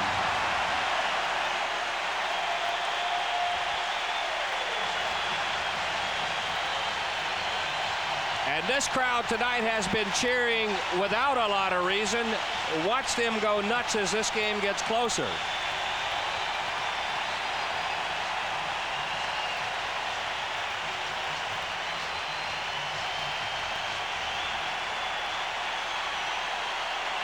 Well, you talked a little while ago about Segui's ability and whether or not he couldn't hit more home runs in his career, and we all think he can. We think he can be a 20-25 home run a year man. That's only his 11th home run of the year this year. RBI's number 56 and 57. And that's going to be the end of the quick night for Terrell Wade. Brad Klontz gets the call.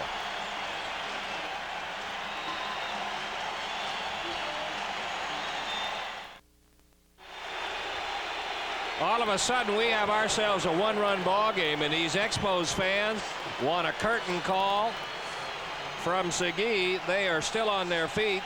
The Braves will go to the bullpen. Third pitcher of the night will be Brad Klontz. Klontz will be making his 80th appearance of the year. He has a 6-3 record, but the earned run average has climbed up to near 6. In 79 innings, 49 strikeouts, the league hitting .255 against him. One of Bobby Cox's concerns this final week has been getting his bullpen in shape for postseason. And he was hoping, I know, for more than 2 hitters out of Terrell Wade, but he had to make the change here with it down to a 1-run game now. And here's another guy that they want to get straightened out, give him maybe a couple of appearances this weekend. His last couple outings have been better. And for Terrell Wade, he faced 2 hitters, got nobody out, gave up a walk and a homer, 2 runs, both of them earned. Bases clean. Nobody out. Alou 1 out of 4 against Klontz. His first one is wide, and it's 1-0.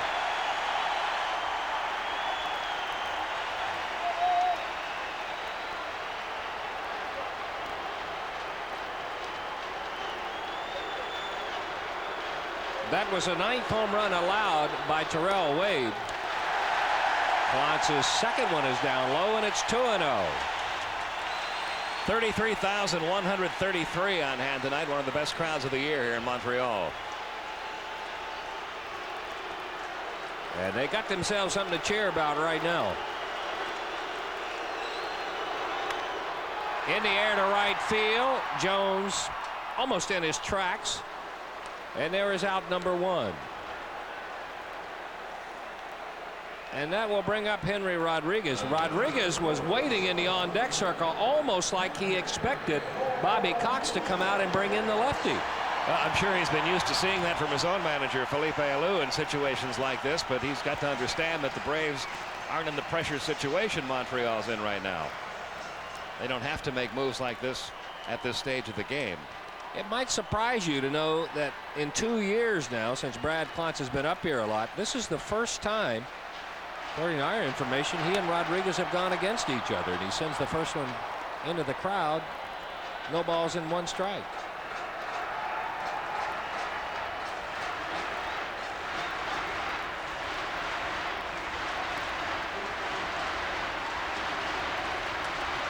Rodriguez hitting .220 against lefty, .292 against righties, 29 of his 30-something home runs, 36 have come against right-handed pitchers.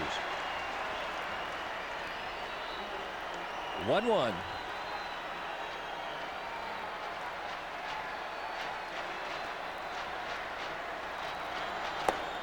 There's ball 2 outside.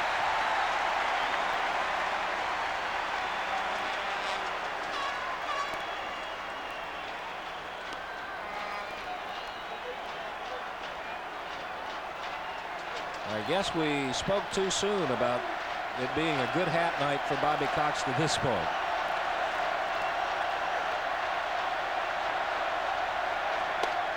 There's ball 3. So Klontz 1 wide of the strike zone, away from putting the potential tying run at first.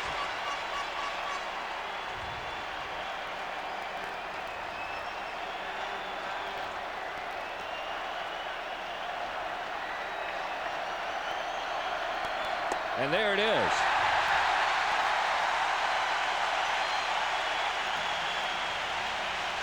And here comes Bobby Cox. Bobby Cox does not make social calls. He let Klontz face 1 left-hander. Klontz is not going to face FP Santangelo. Braves are going to go to the bullpen. It's going to be Dean Hartgraves when we come back.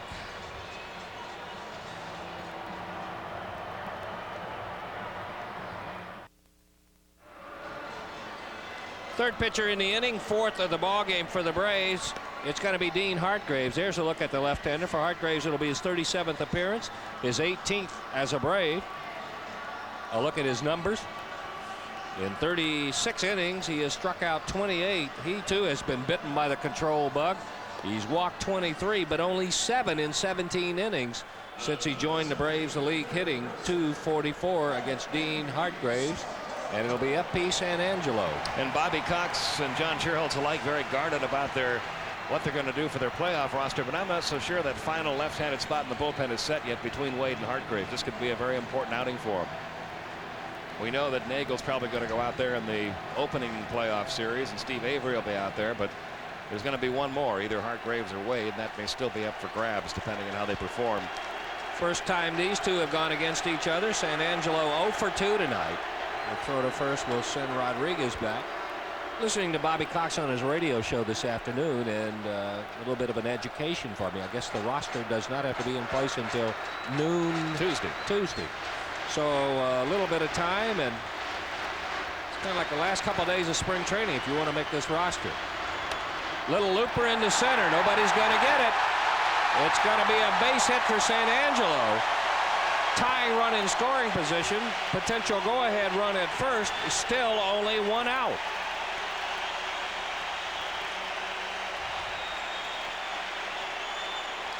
And here comes Bobby Cox. Webster is the hitter. It is going to be a brief outing. Bobby Cox will not have to ride his health rider in the morning. He's getting his exercise tonight. So Hargrave's stay is a brief one. Once again, the Braves will go to the bullpen.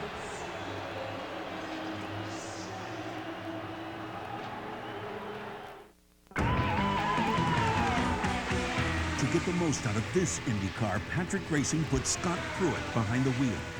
They built a team that could get it in and out of the pits in the blink of an eye.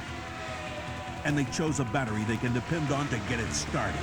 The Duralast battery from AutoZone. The same Duralast you can depend on to start your car. So don't settle for anything less.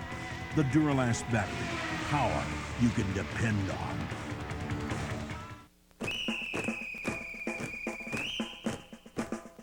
I don't know, but it's been said athlete's foot's as good as dead. Mighty Mike. The cooling action! Mighty Mike. Axe on contact, this I know, cause that tingle tells me so. Mighty Mike. New Mighty Mike. Stops the itch and cools the burn. Penetrates to kill the germ. Athlete's foot, don't let it win. Stamp it out with Micah 10. For the night's over, Bobby Cox may do a lot of riding on that lineup card. Already another pitching change, 4th pitcher in the inning. And Mike Bilecki already cranking up in the bullpen. It's going to be Borowski coming on now. He'll be in his 21st ball game. He's 2-4. You see it's a 1-run ball game, but the Expos are trying to change that. They have Rodriguez at second. They have San Angelo at first, and they have Webster greeting Joe Borowski. Borowski in 25 innings, 15 strikeouts, a dozen walks. The league hitting about .330 against him.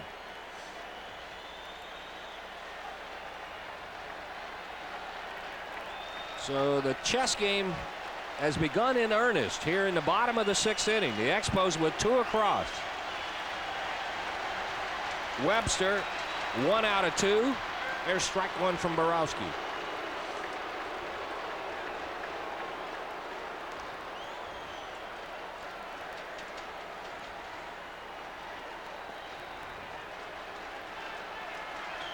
Braves infield up a step. They're looking for a double play ball. 1-1.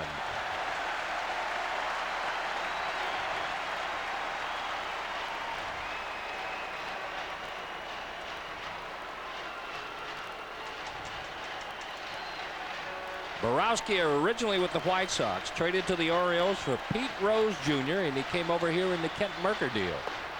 2-1. Vladimir Guerrero is on deck. The pitcher's spot is next in the order. When White pinch ran for Fletcher, he stayed in, so White is batting in the 9th spot. Hitter's pitch to Webster. Up the middle, could be 2. Chipper Jones, tricky hop. He will not complete the double play. Good hustle by San Angelo at second. Made it virtually impossible for Chipper Jones to get rid of the ball. 2 outs, they're at the corners. And this is not that easy a play because you don't know what kind of hop you're going to get when it hits that dirt portion, or it hits a seam, it can bounce right over your head. So Chipper really had to concentrate on fielding this ball. Hits in that dirt, you never know where it's going to go. You see Chipper making the play, getting into the bag just ahead of Santangelo. No chance for a double play there, but a big second out, and now we'll see if they can get Guerrero. So they're at the corners, and there's the announcement behind us for the young phenom of the Montreal Expos, Vladimir Guerrero. He's at 200. He's 4 out of 20 and takes strike 1. He has a home run. It came at the expense of the Atlanta Braves off the right field foul pole down in Atlanta Fulton County Stadium.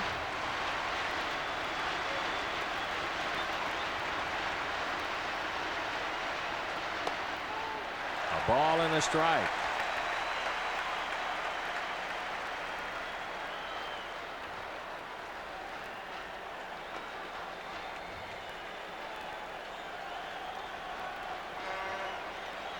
Rodriguez at third, Webster at first.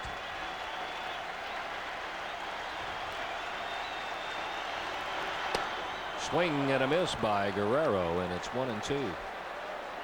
Would you be surprised to see him playing every day here next year? Not at all. Not at all. I think a lot of eyes were on him at the Double-A level this year. See what he would do. He hit .360, hit with power, stole bases, played good defensive outfield. On the ground, another chance for Chipper Jones. He'll feed Lemke, and that'll do it. But the Expos pick up a pair. They pick him up on one swing of David Segui's bat. And as we head to the 7th inning, it's a one-run ball game.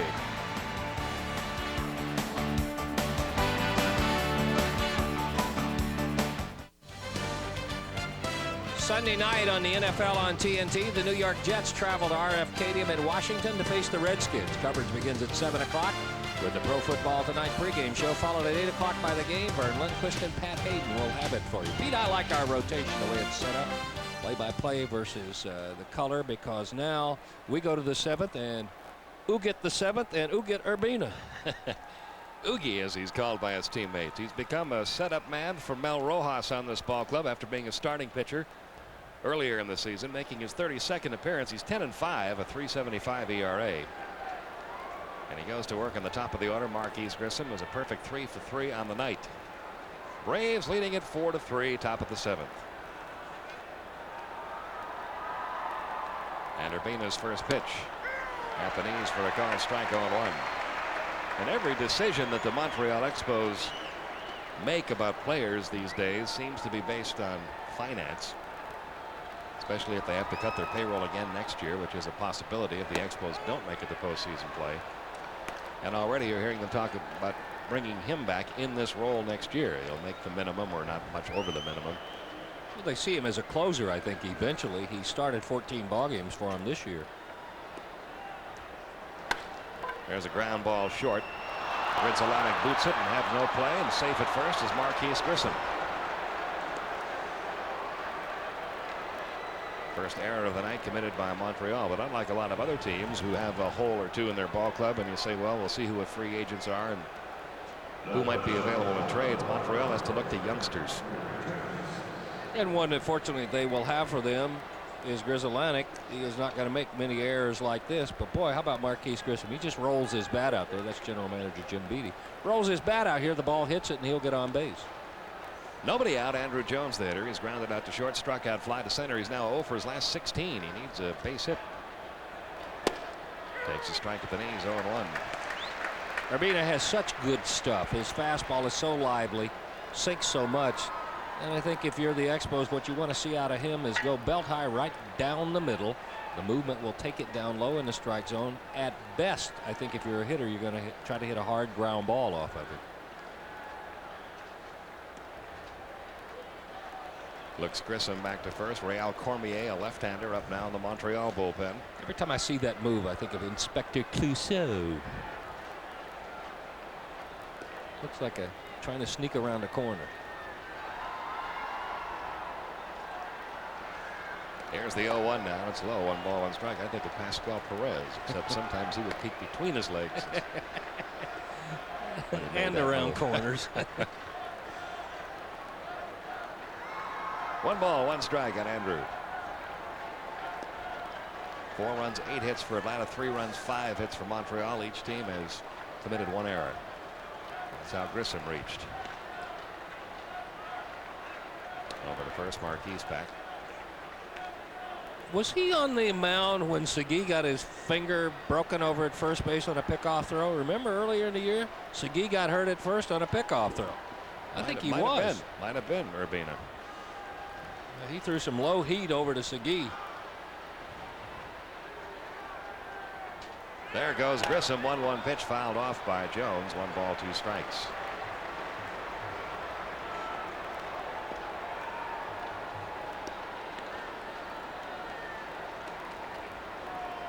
Braves leading at 4-3. Montreal a game behind San Diego in the wild card chase. San Diego plays later tonight at Los Angeles. It'll be Scott Sanders against Ishmael Valdez. Right now they're getting ready to take infield in Dodger Stadium.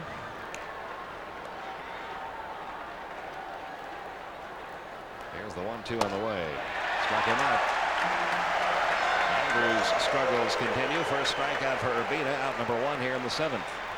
It's his first strikeout, but it's 107 in 112 innings. See, everything he throws, when it's on, is down in the strike zone. Tight spin on the slider. His fastball goes in toward a right-hander. His slider goes down and away. No doubt about it. This young man has nasty stuff. Now Chipper Jones 1 for 3 and a single back in the 3rd. A runner at first, 1 out.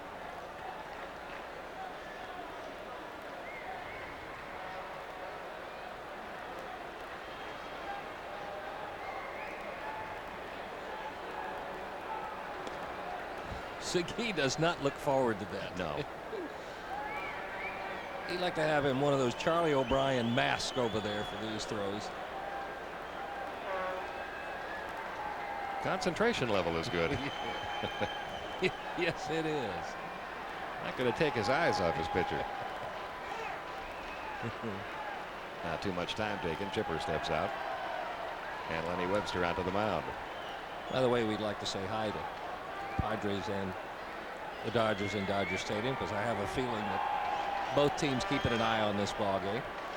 It's a big weekend. It is, and there are all kinds of possible finishes to this thing. San Diego's still alive in the Western Division title race. They'd have to sweep the Dodgers to win it. But there's the possibility of a tie between Montreal and San Diego. There's the possibility, if San Diego sweeps the Dodgers, of a tie between Montreal and Los Angeles. And the most interested guy right now, Traveling Secretary Bill Akers. 1 ball, no strikes on Chipper Jones. Yeah, the Braves aren't quite sure where they're going yet on Sunday. Might be going to San Diego. Might be going to St. Louis. Might be going back to Atlanta if the playoff is going to take place on Monday to determine the wild card team.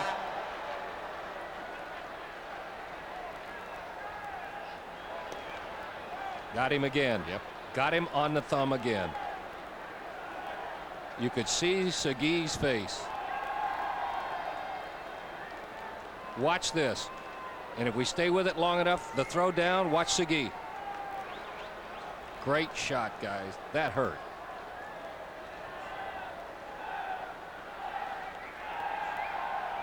There goes Grissom. 1-0 pitch is outside. Webster's throw down. Didn't get him. And Marquise Grissom in with his 28th stolen base of the year. And as the count goes to 2-0. Segui's got to be thinking at first, I get a broken thumb out of this, and we can't even hold him enough to get him thrown out.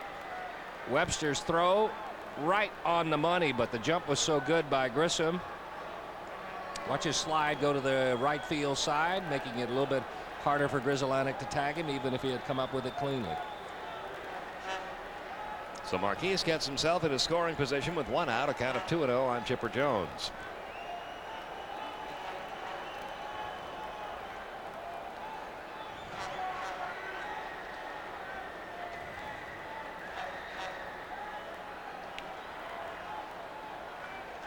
Here's the 2-0 on the way. There's a strike in the outside corner, 2-1.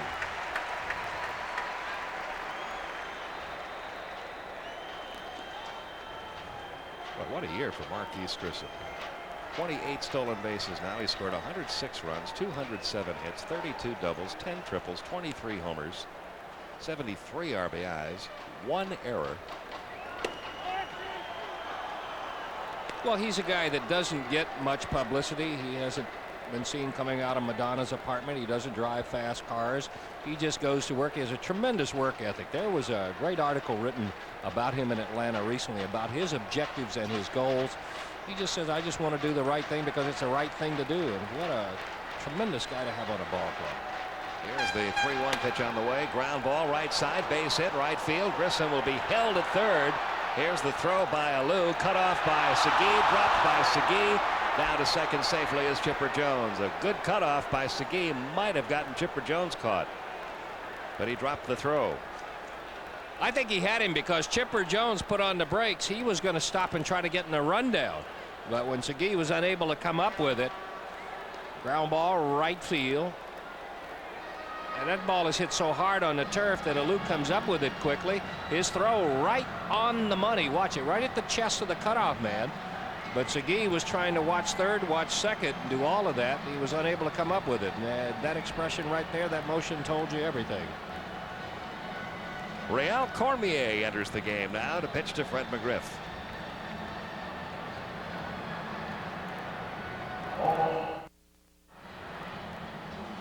(4-3) Atlanta. Braves trying to add to that lead here in the top half of the 7th inning. Runners at second and third, one out. The new pitcher from Montreal, left-hander Real Cormier, another ex-starter, now working out of the bullpen. His 33rd appearance, his 6th in relief. 7-10 with a .419 earned run average. And McGriff will step in tonight. He has walked, had a sac fly to center, driving in his 107th run back in the third. That's a career high for McGriff. He's also fouled out to left. This is one of those by-the-book moves. You want to go lefty against lefty, but McGriff had trouble against Urbina. In 4 at-bats, hadn't hit the ball out of the infield, but against Cormier, he's 5 for 15 with a homer.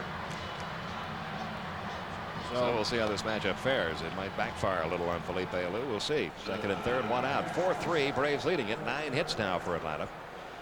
A lot of times what Fred McGriff will do off of a pitcher like Cormier, who does not throw real hard, he'll come up there, concede the fastball, look for a breaking ball on the first pitch, either pull it in the hole or line it to left center field. It's going to be easier now because the Expos are going to have to play the infield in. Cuts down the angles. So Cormier is set to go to work. He is the 5th pitcher used tonight by Montreal. Braves have also used 5. I'm betting if he starts McGriff with a breaking ball for a strike, it's going to be a base hit.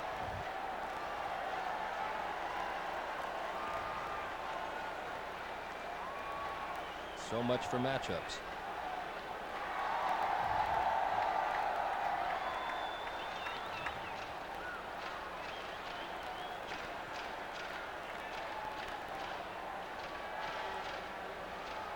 Jones down at second, Grissom over at third.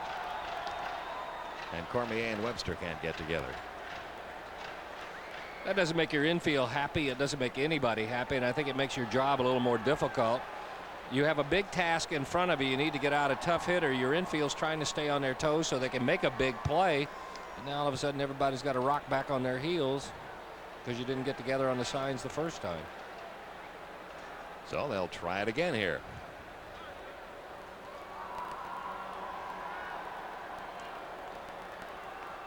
Infield in all the way around, as you can see.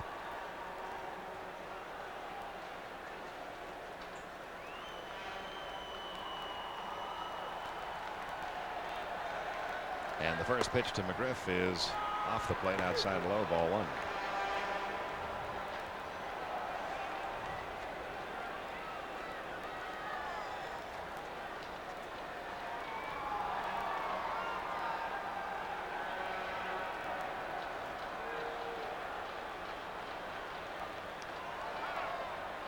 Now too much time taken for Fred McGriff, and he'll step out.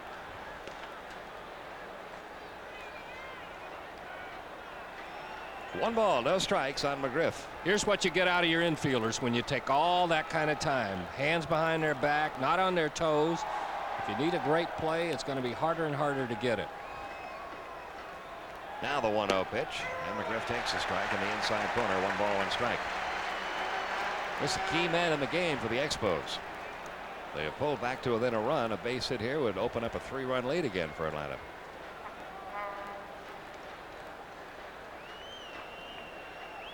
And right now Fred McGriff is pretty well convinced he's going to have to hit a breaking ball.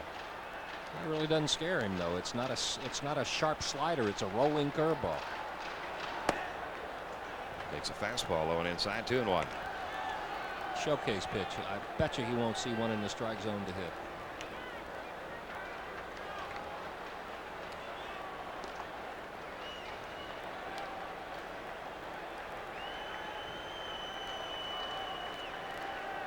The runners lead from second and third. Cormier set now for the 2-1 delivery to McGriff. Here it comes. Game up empty, 2-2. Got the curveball he was looking for, but give Cormier some credit. That's the best one. It was up and away, but watch it break late. Starts up high, got good spin. If that doesn't snap off, that's one of those that leaves the park screaming. But he got some good late break on it. 2-2. Grissom and Jones get their leads.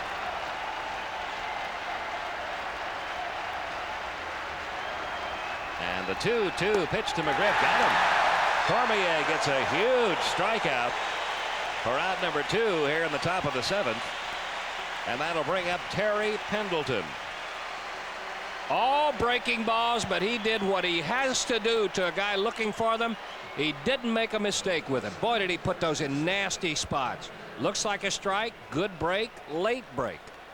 A couple of the best curveballs we've seen out of him all year. Now Terry Pendleton, who is 0 for 3 tonight, and it's been a tough 0 for 3. Came up with 2 outs, runners first and third in the first inning, struck out. 2 outs, runners second and third in the third inning, grounded out. And made the last out in the 5th inning when he grounded out to second. Now he's got runners second and third, 2 outs here.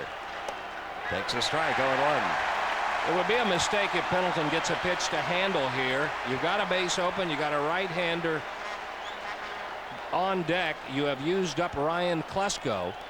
They've got a right-hander ready, so the worst thing that can happen is that you would face Jermaine Dye with a right-hander coming out of the bullpen. Cormier delivers the 0-1 pitch to Pendleton. Up and in, 1 ball, 1 strike. If he is able to get out of this, Pete, baseball offense and defense works together so much. If you get a guy come on, this is a jam.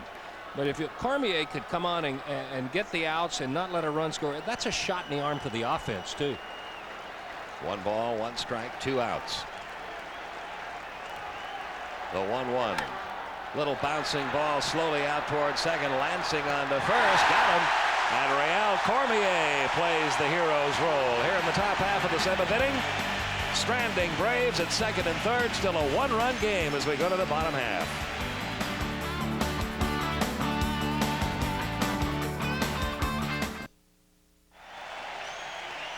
Well, the Braves make some changes as we go to the bottom half of the 7th inning. Atlanta's still up by a run, 4-3. Rafael Belliard checks in at shortstop. Chipper Jones moves over to third. And the new pitcher batting in Terry Pendleton's spot is right-hander Mike Bielecki, who has moved up the ladder in the Braves bullpen as this season is drawing to a close. 39th game. He's 4-3, a 2.71 ERA, but he's been used more and more as a setup man. Greg McMichael experiencing some arm difficulties. Impressive number for Bielecki as a strikeout an inning. He never was an overpowering strikeout guy, but has picked up 4 or 5 miles an hour on his fastball and consistently paints the outside corner with it. Here's Rondell White leading off and taking ball 1. White's first at bat tonight, came on as a pinch runner in the 5th inning. He's a .295 hitter with 6 home runs.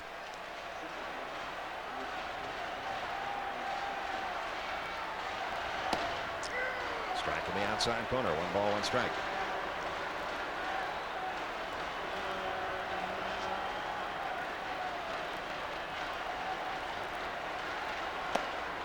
Two and 1.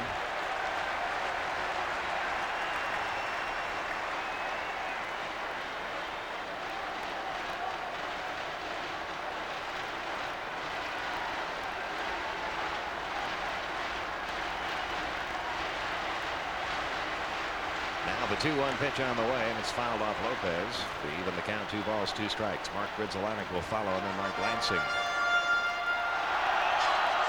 If the Braves can hold on and win this, don't overlook the 2 big outs that Joe Borowski got. 2 huge outs. Expos were on the verge of taking the lead away from Atlanta, and Borowski came on, got a couple of ground balls to end the inning. In the air toward right, Andrew Jones there for the catch. 1 gone. And back now to the top of the order, Mark Grizzolanek, who has a double in 3 trips. That double drove in a run back in the 3rd.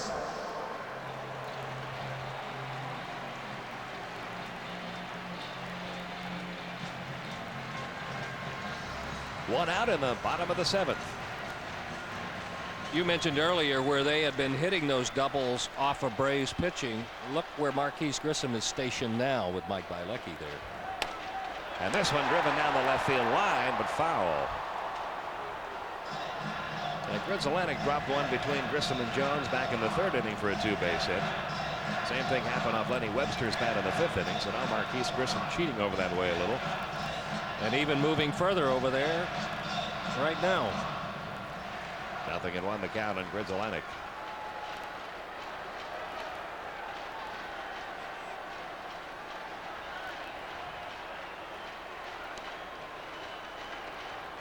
The 0-1 delivery. Just outside. 1 ball, 1 strike.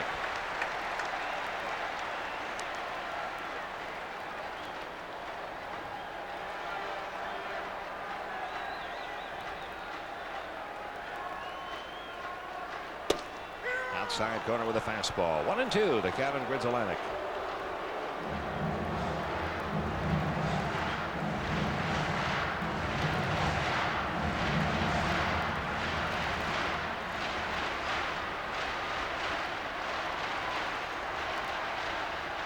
Here's the 1-2 pitch on the way. Pops him up foul. First base side. It's going to make it up into the seats.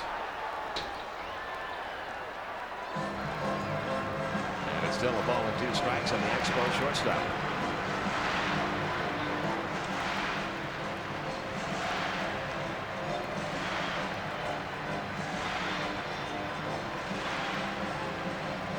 One man out, base is empty. 4-3 Atlanta, bottom of the 7th.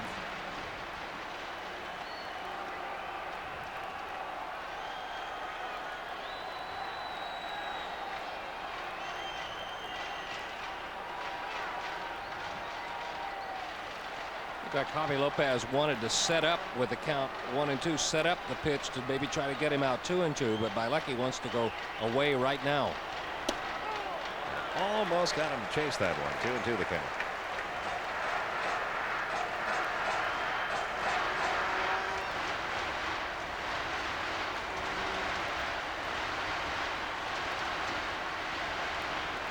Now the 2-2 bouncing ball off Bilecki's glove, deflected toward Lemke on to first in time. For out number 2. And the batter will be Mike Lansing, who was grounded out, flied out, and walked.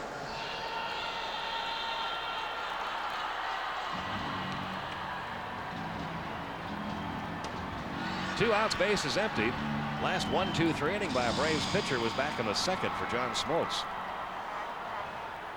This is exactly what Bobby Cox wants Bilecki to do. Just stabilize things. Just get this game back under control. And a 1-2-3 inning would do the trick, and he might get it. Ground ball short. Rafael Belliard across to first in time. 1-2-3 go the Expos in the 7th. And we head to the 8th inning with the Braves holding on to a 1-run lead.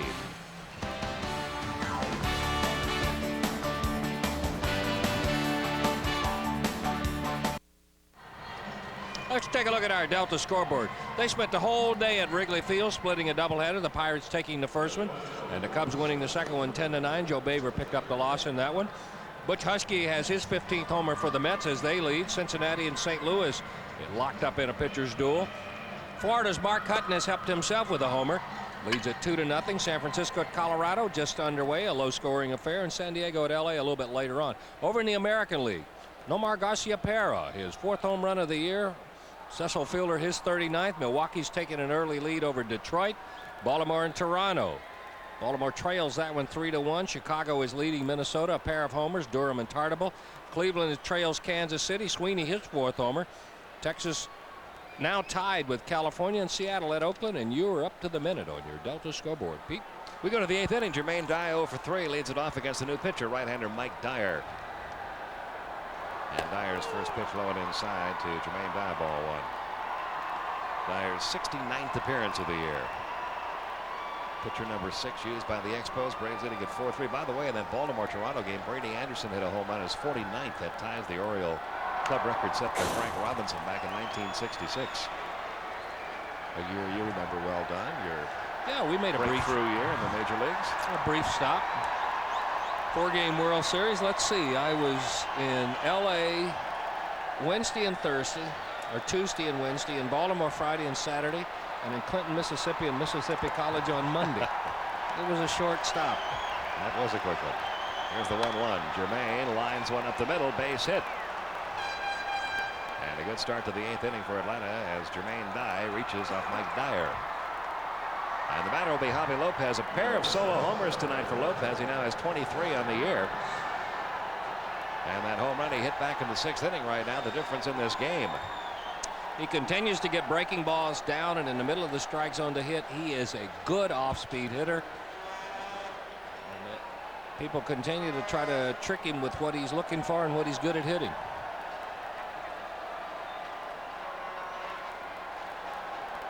Nobody out. Dyer checking Dye. And Lopez fouls off the first one 0-1. We're going to get some more bullpen activity. Dave Veers begins to get ready down in the Montreal pen. Dyer started him with a breaking ball too. I think if you're Felipe Alou, what you would like to see out of Dyer, who throws a heavy sinking fastball, is Webster set up on the outside corner and just pound him out there with those sinking fastballs and try to get the ground ball.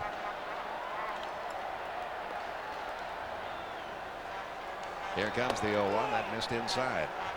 1 ball, 1 strike.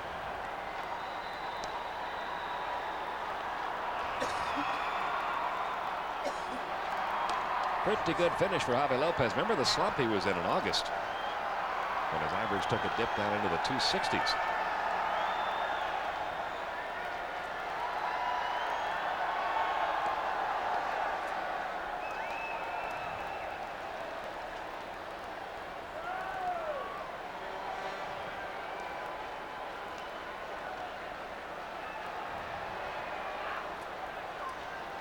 David Segui wishes every base runner that came over there was Cecil Fielder,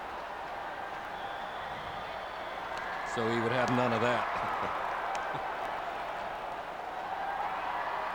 Still 1-1 on Lopez.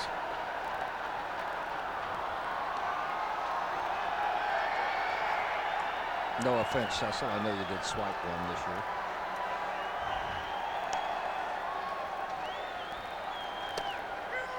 At the knees, a ball and 2 strikes now on Lopez.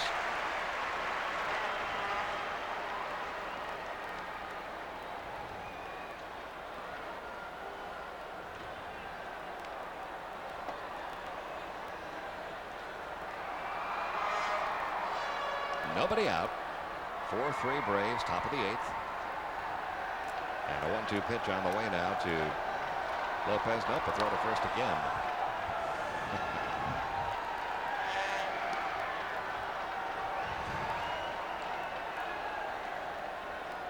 Felipe Alou trying to keep the Braves where they are and hope that his team can rally.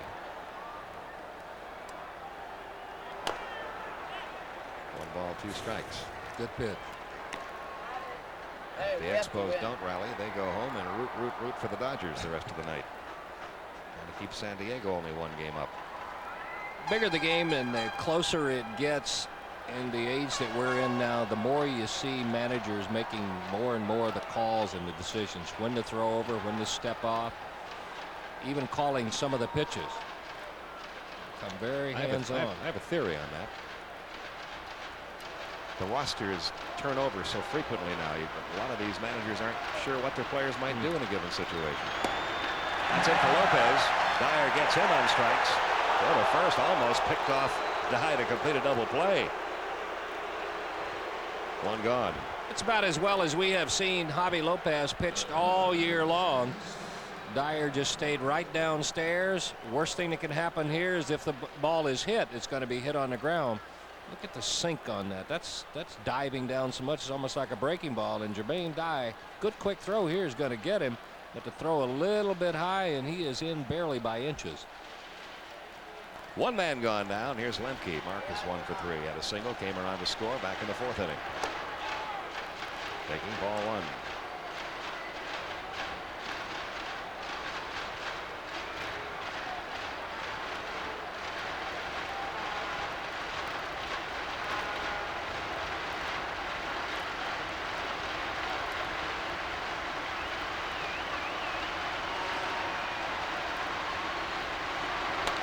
Up the middle, base hit center field. Dye will have to stop at second as Rondell White quickly gets it back to the infield. That's the 11th Atlanta hit. And runners are now at first and second with 1 man out for Rafael Belliard. Here comes Felipe Alou one more time to the mound. Sinker this time up and out over the plate. Good job of hitting by Lemke, right back where it came. I don't know. Easy to second guess, I guess, but I think I would rather have a ground ball pitcher up there with Belliard hitting, but that's not what the Braves are going to see.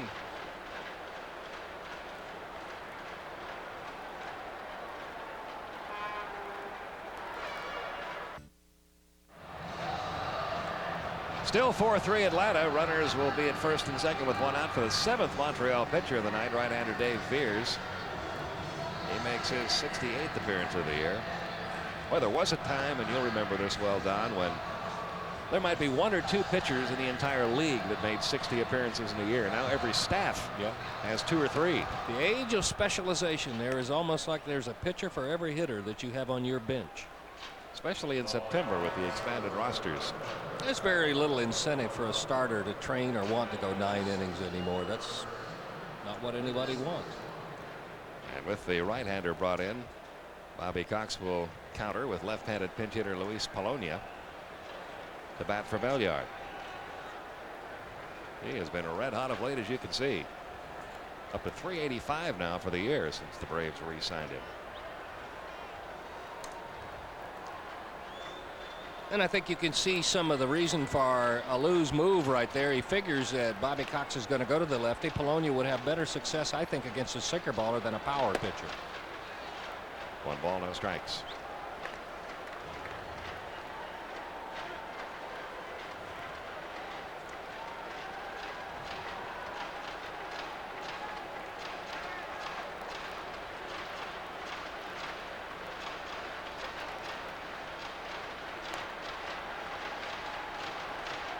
Here comes the 1-0 down the right field line. It's going to be foul up into the seats. And the count on Polonia even. 1 ball, 1 strike.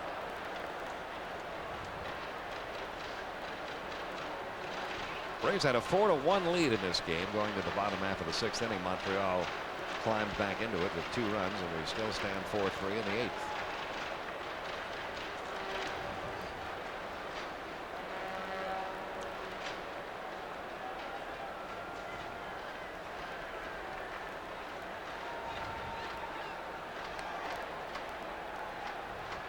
Now the 1-1. Throwing down to second. Look at that play by Jermaine Dye. He got himself caught just far enough off second, and as soon as the throw left the hand of Lenny Webster, he took off for third. You cannot teach that. You can't teach the instincts that you see Jermaine Dye have. And it's amazing, a first year in the major leagues, he should be out here. Here comes Webster saying, I got you.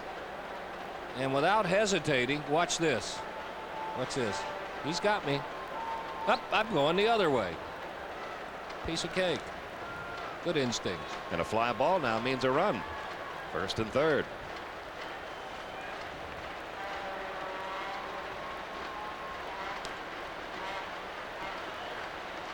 Also forces the Expos to bring the infield in.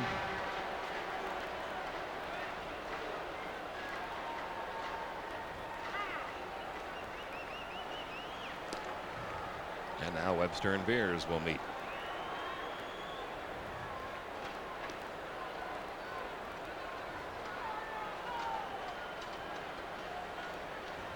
Crowd has kind of settled back here at Olympic Stadium. The action a little sluggish the last couple of innings. A lot of meetings, a lot of pitching changes. Early in the ball game, the activity was out on the field. Now, late in the ball game, more activity in the dugouts. Here's the 1-2 now to Polonia, missing outside, 2-2.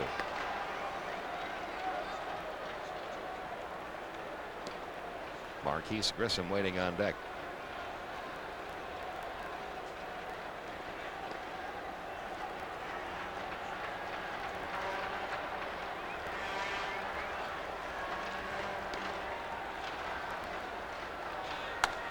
On the ground by Segui, base hit right field. Dye scores, heading for third Lemke, and the Braves now lead it 5-3. Luis Polonia driving in a run. His 2nd RBI. And his hitting streak continues. Crossed up the defense a little bit there. They're expecting Polonia to hit it up the middle or the other way. Hits a good pitch, one hand, and makes an effort to yank it past a diving Segui. Easy for Dye to score, and some good base running by Mark Lemke. Again, the infield will have to come in. And the Braves have got the lead back to 2 runs. Marquise Grissom 3 out of 4.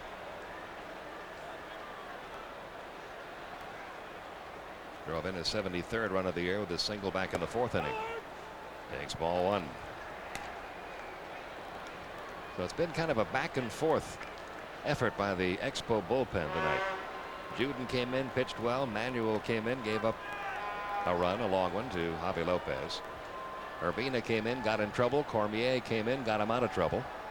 Dyer came in, put some men on base. And Veers unable to prevent them from scoring. So he's gotten some good efforts from some relievers and some not so good ones from others tonight. And the same story for Atlanta.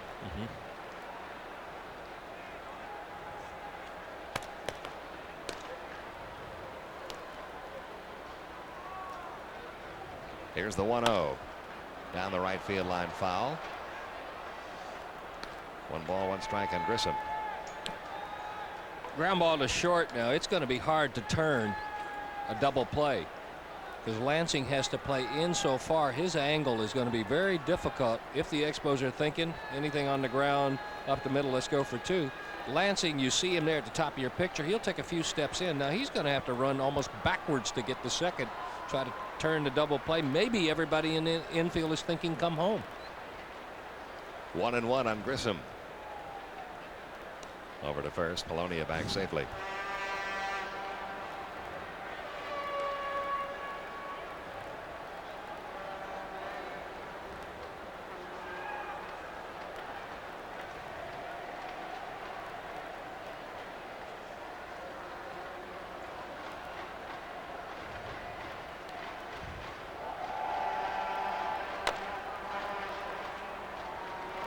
One ball, 2 strikes on Marquise Grissom.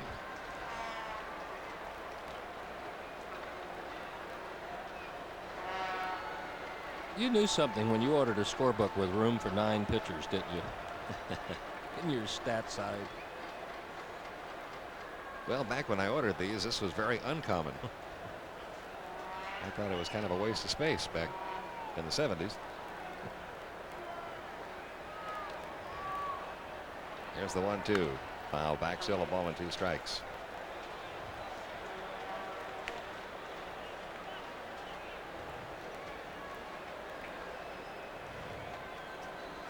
Ralph Gar's mark falls, as just about every mark has this year for Atlanta, whether it's a pitching record or an offensive record. A lot of them have fallen this year.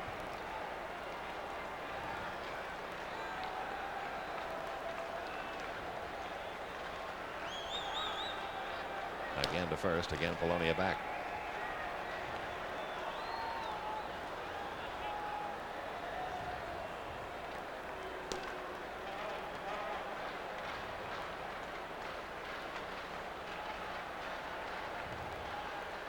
There's still only 1 out in the inning. And the 1-2 to Grissom is low and away. Ball 2. 2-2. If you have a good base runner at first, there have been a lot of throws over there, but if you have a good base runner at first, most of them are just a waste of time. Because a good base runner already knows what you're going to do if you are going to come over or if you're going to go to second. Polonia with good speed, I'd consider a good base runner. So you're really not going to you're not going to hurt him by throwing over there. It's just a waste of time. And Polonia takes off on the ground ball toward third. Booting the ball is Santangelo on to first. Can't get him there either. Another run scores. Santangelo thinking about coming home but could not come up with it cleanly and was unable to get Grissom at first either. Another run is in. Braves now lead it by a score of 6-3. I don't know what they're going to score that. This is a tough play. He makes a good pitch. Grissom chops it. And Lemke, the reason he is able to put pressure here is because his momentum was carrying him to the plate. This is a do or die play. Santangelo would have been hard pressed to get him. And even now, as he snaps the throw to first, not in time to get Grissom, that's going to be an error, but they are going to give Grissom an RBI. 74 RBIs now in the year for Markey. 6-3 the score now, Atlanta. And the first pitch to Andrew Jones now, low ball 1. That puts him in good company. That's the highest total, I think, since 1975 by a leadoff hitter. And the company it put him in would be guys like Rick Mundy and Pete Rose. Nice company. Nice year he's had. Here's the 1-0 now to Andrew. It's down low, ball 2. Andrew 0 for 4. Throw to third and got him.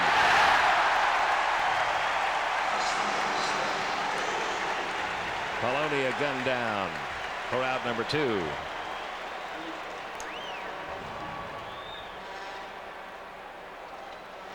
In the dirt, bounces away, but not far enough. Polonia thinking he had a chance.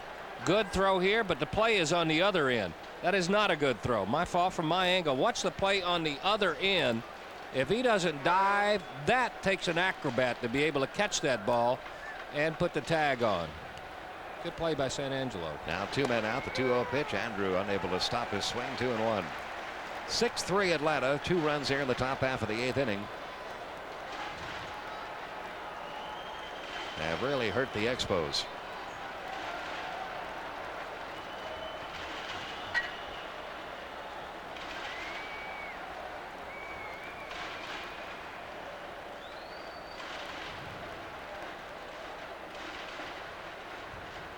The 2-1 on the way.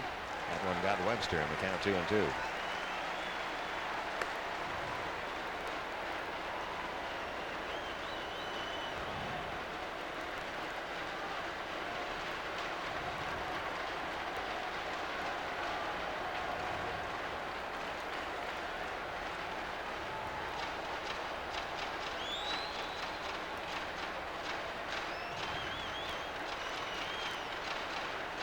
Now the 2-2 pitch struck him out. Andrew down in strikes for the 3rd out of the inning. But the Braves with a little insurance here in the top of the 8th. Pick up 2. We go to the bottom half. 6-3 Braves.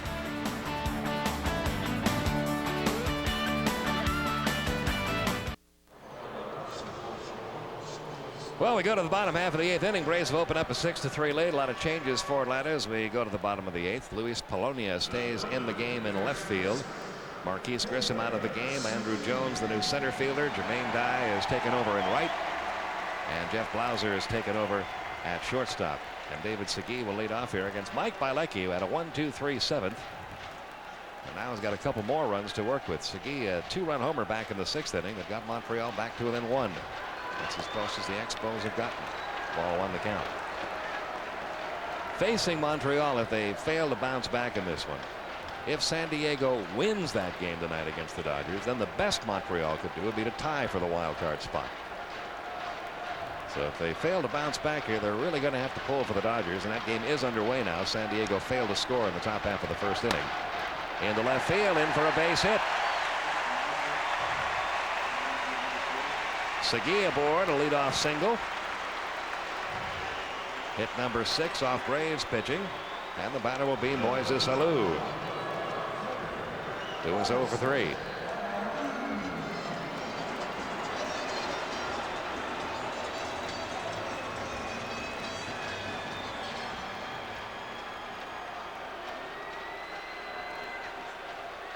That matchup in L.A. has Sanders on the mound for San Diego and Ismael Valdez for the Dodgers. Nobody out. Segui at first.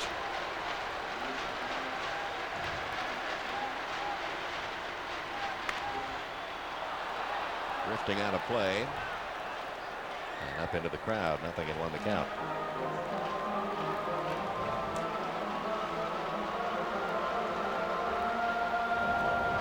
That's a swing he took there, Pete, from watching how Bielecki had pitched other right-handers. Starts almost everybody away. Alou looking there and got one right on his fist.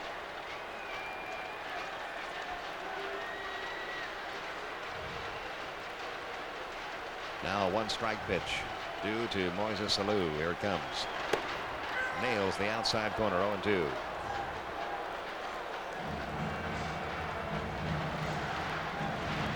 Henry Rodriguez on deck.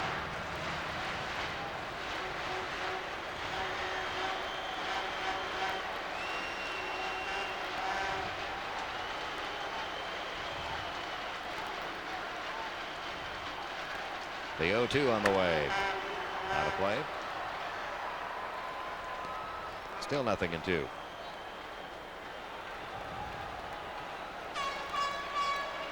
Alou hasn't done a whole lot of damage against the Braves lately. He's only 2 out of his last 21, including 1 home run down in Atlanta. The Braves have pitched him really well. Bielecki ahead in the count. 0-2. Towards second, right at Lemke. And Segui scampers back to first, one down. Now Henry Rodriguez, who has flied to left, struck out and walked. And a little frustration beginning to show on the Expos part, and understandably the Braves have beaten them 8 out of 10 this year. Knocked them out of a chance for a division title last weekend. Now their wild card hopes growing dimmer.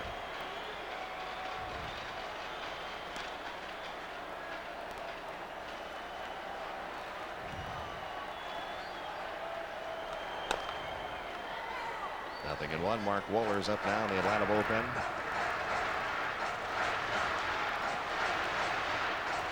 Tavo Alvarez throwing in the Montreal pen. Hey, one thing the Braves have done in these last 2 series of Montreal, they've kept Mel Rojas out of the picture.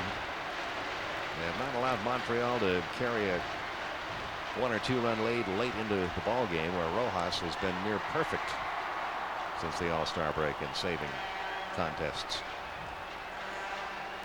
0-1.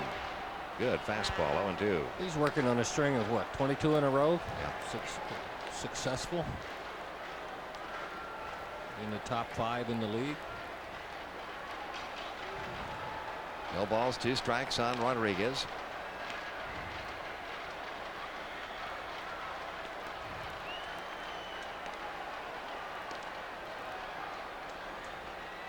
And the 0-2. Just off the inside corner. 1 ball, 2 strikes. Tell you one thing that Felipe Alou does not have to worry about. He has said for the last couple of weeks he's not going to make any predictions whether or not his Expos are going to get to postseason play or not. He says all we've looked for all season is respect. Well, Felipe, you've gotten it. Yep. The 1-2. Got him with a good fastball. Bielecki records his first strikeout, and 2 men are gone here in the bottom of the 8th. I know Rodriguez hit a home run out the other way last night, but this is taking advantage of a guy wanting to pull the ball, wanting to get 2 runs with 1 swing, take the short part of the park out of play, go up and away. Good pitch, got the result that he wanted. 2 gone. That'll bring up Santangelo. He's 1 for 3, had a single back in the 6th. And Mike Bielecki has been the man who's come in and restored order in this one for Bobby Cox's bullpen.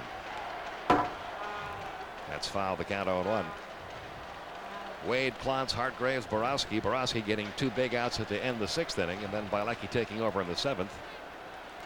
And needs 1 more out for 2 scoreless innings of work.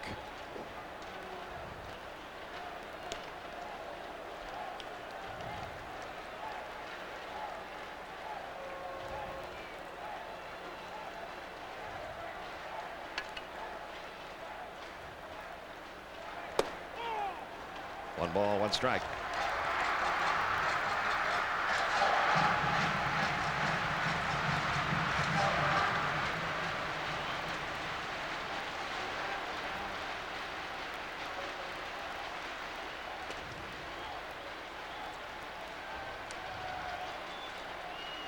Here's the 1-1 on the way, and that got the outside corner. 1-2. If you look at Mike Bielecki's major league career, which began with Pittsburgh in '84, he went over to the Cubs for a few years, had a big season with Chicago, 18-7 back in '89 with a 3.14 ERA. But his best performances have been with the Braves. 1992, a 2.57 ERA, and this year an ERA down in the 2s. And this year had to have been the most unexpected of them all. A little looper into shallow left center field, coming hard. Andrew Jones, he's got it, and that's out number 3. So Bielecki does the job. 2 scoreless innings out of Mike. We go to the 9th inning, 6-3 Atlanta.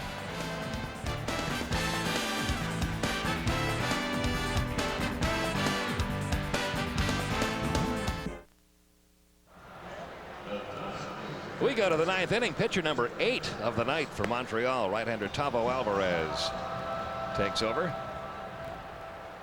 Back and forth between AAA and the big leagues this year, with Montreal making his 10th appearance. You see his numbers. And Chipper Jones will lead off here in the 9th. Chipper 2 for 4 tonight. I know one thing Bobby's got to be happy about, Don, is the Braves offense tonight. They're a little sluggish down in Florida, but they've bounced back tonight. A 12-hit attack. And Luis Polonia keeps saying, I think I ought to be on that postseason roster too, doesn't he? I think he's won himself a spot. 0-1 the count on Chipper. Jones, McGriff, and then the pitcher's spot due up here. In the air to right. Alou for the catch, 1 down. And now Fred McGriff, who is 0 for 2. He did have a sacrifice fly back in the 3rd, driving in his 107th run of the year. That's a new career high for him. He had 106 with the 91 Padres.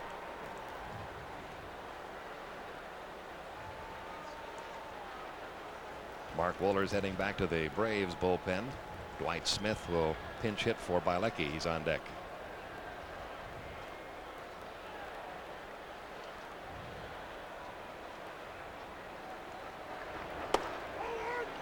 One ball, no strikes. Due up for Montreal, bottom half of the inning. Lower part of their order, Lenny Webster, the pitcher's spot, and Rondell White.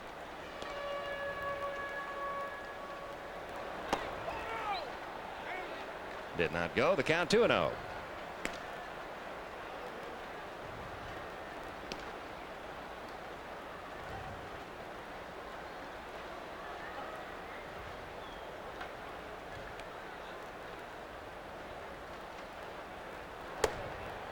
Two and 1 the count.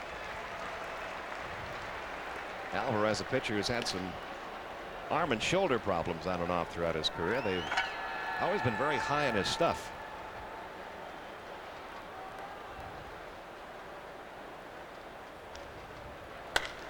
In the air, left center field, fairly deep. Rodriguez goes back, looks up, and is going to have to play it off the wall. McGriff rounding first, on his way to second, and he's in with a stand-up double.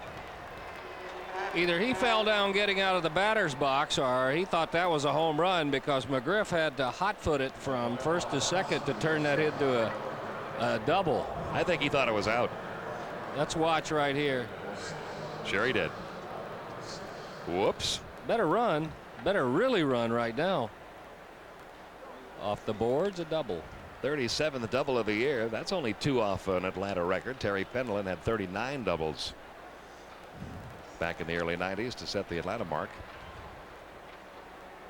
And now Dwight Smith on to pinch hit for Bielecki. Dwight at 195 for the year.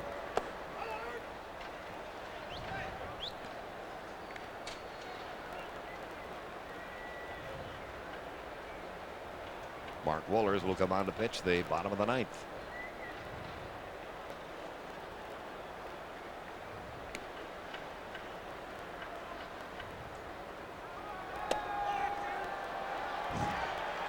That's a little closer look at the baseball than Dwight Smith wanted right there. It looked like a breaking ball, though, and I think Dwight was trying to dive into the plate. You know they weren't throwing at you if your own bench is laughing. Dude, that's off speed. Dwight's thinking, I'm going to dive in and get me some of that fastball, and it wasn't one.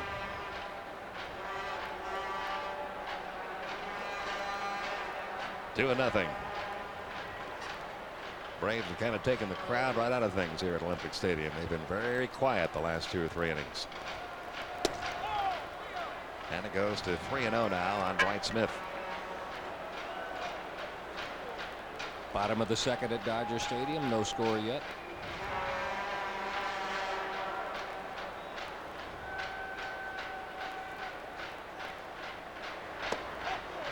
And on 4 straight, Dwight Smith draws a walk, putting runners at first and second with 1 down. That'll bring up Jermaine Dye. Jermaine 1 for 4, leadoff single in the 8th inning, stole a base, scored a run.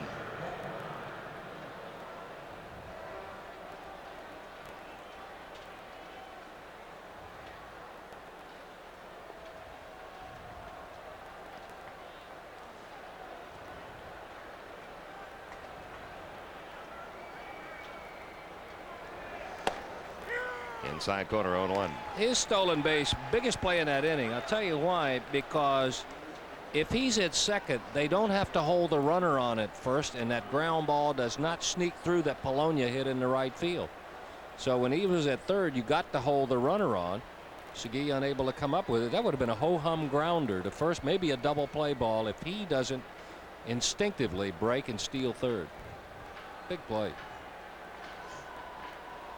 There are your runners, Smith and McGriff.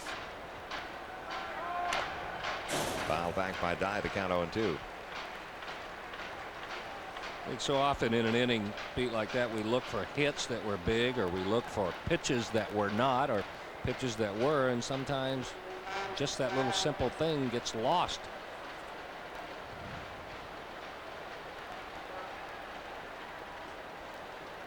Alvarez ahead in the count 0-2.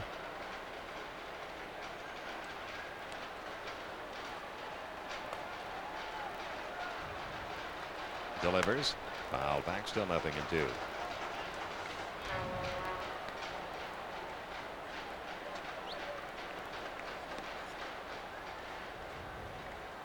Greg Maddux tomorrow night against Mark Leiter.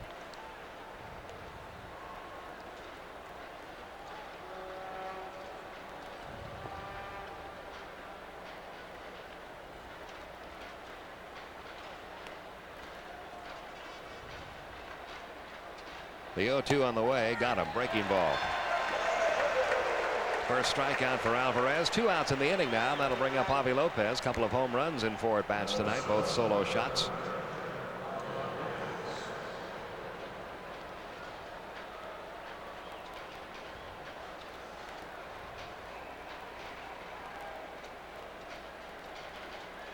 Two outs in the 9th.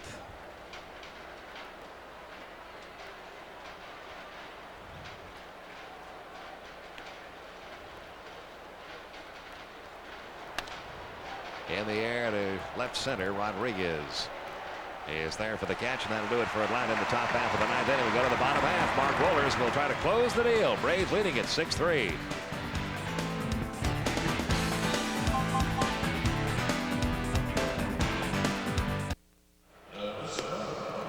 Get yourself a beverage and your recipe book and stick around after the ball game, because dinner and a movie is coming up next. Paul and Annabelle will be cooking up one of our favorites, Kevin Bacon and Cheese Hush Puppy.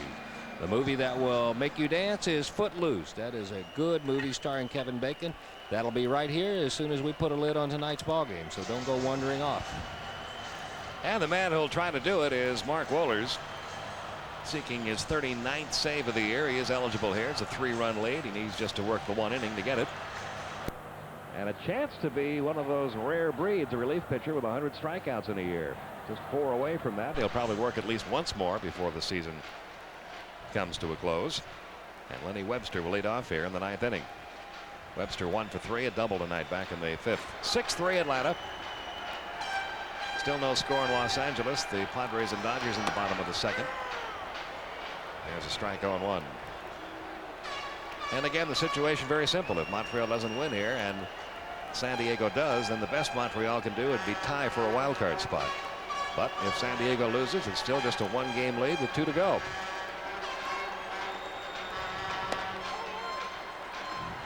One ball, 1 strike.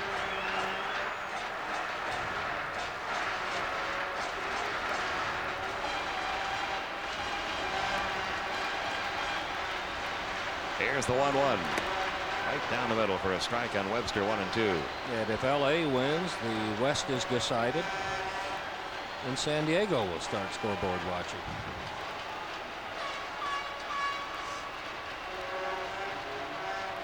Sherman Obando on deck. He will pinch hit for Alvarez. Here's the 1-2 to Webster. There's 1 strikeout. That's number 97 on the year for Mark Wohlers, and that's 1 out in the bottom half of the 9th. Remember when Mark Wohlers came up throwing 99 miles an hour, people would always say his fastball doesn't have movement and he doesn't have a breaking ball. Well, he persevered and stayed with it. His fastball now explosive in the high 90s, and he has 2 breaking balls. So there was a time when he got very frustrated and could have kind of gone the other way, but to his credit, to his character, he kicked it up a notch, and now one of the most respected closers in baseball. Now Sherman Obando up to pinch hit. He's batting .248 homers, 21 RBIs. And Wohlers delivers, and there's a looper into right field. That's going to fall in. Base hit. So Montreal still alive. 1 out, runner at first. All that was well and good that he came up with movement on his fastball and 2 breaking balls, but He'll tell you that one of the biggest and smartest things he may have ever done is he had a change of residence. Not in the Atlanta area, but in the locker room. He moved over next to Greg Maddux. Not a bad guy to buddy up to. Huh? That's like going to school every day, and I think they ride in together to the park. They do, and they talk pitching. Yeah. Well, here's Rondell White 0 for 1. He flied to right his first time up and takes a strike 0-1. One man out, one man on. 6-3 Atlanta, bottom of the ninth.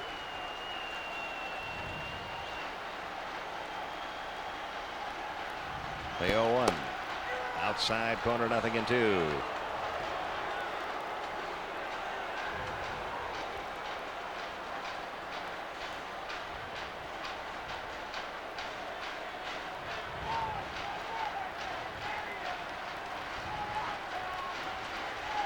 Here's the 0-2 on the way. Good stop by Lopez. 1 ball, 2 strikes.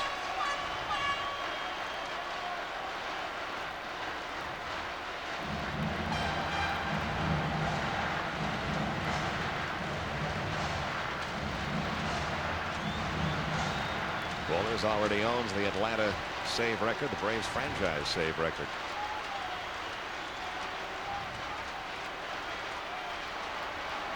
With the 38 he has compiled so far this year.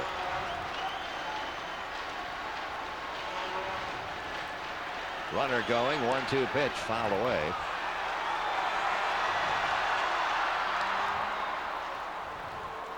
Did that ball hit him?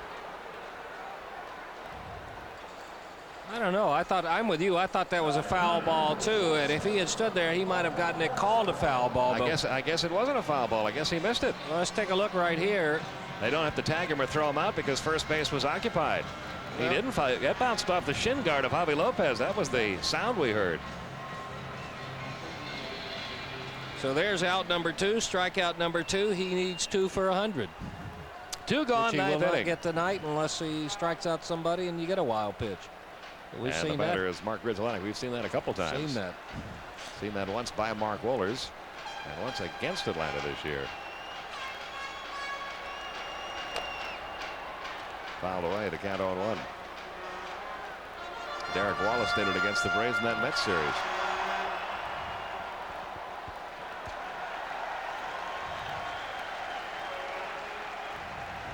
Runner at second, 2 down, bottom of the ninth. And the Dodgers have taken a 1-0 lead on San Diego, which makes Montreal fans happy. Dodgers still batting in the bottom of the second.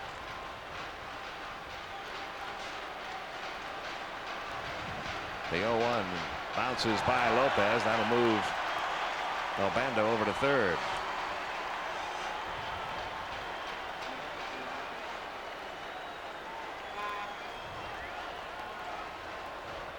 The count even, 1 ball, 1 strike.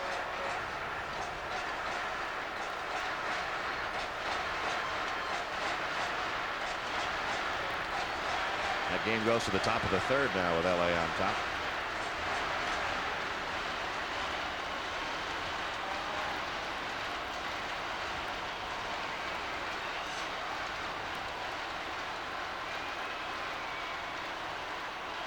Here's the 1-1. 1-2. Major league record has been tied here tonight. A 9-inning game. 15 pitchers have worked in it. You're just glad it's not a grass infield because there would be a track worn between both dugouts.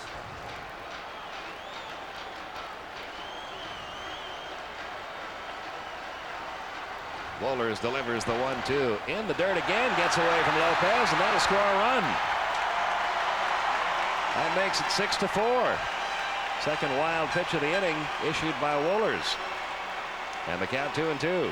How big? Now you think of how big. How big is the performance by Bielecki? How big is the hit by Polonia? He just overthrew that trying to get the strikeout. 58 feet or thereabouts.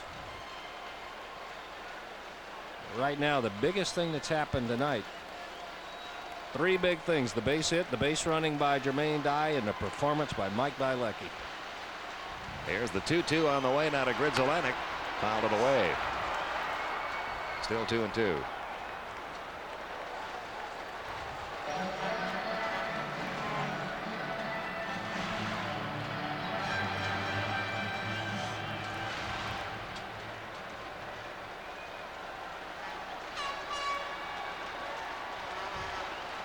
2 men out, nobody on. Bottom of the ninth, Braves up by 2 and a 2-2 pitch. On the way now to Mark Gridzelantic. Here comes. Little chopper toward third. Chipper Jones charging. Fields throws. Got him. And the Atlanta Braves defeat Montreal by a final score of 6-4. It's not over yet for the Expos, but it's a step closer. And one of the big performances of the night, Mike Bielecki comes on in the 7th inning after Bobby Cox had run everybody out there from the bullpen but Ned Yost. Bielecki came on. He gave up 1 big hit, but the big inning was a 1-2-3 inning in the 7th inning. He's our AutoZone player of the game. The Braves win this one 6-4. And when we come back, we'll give you the rest of the totals.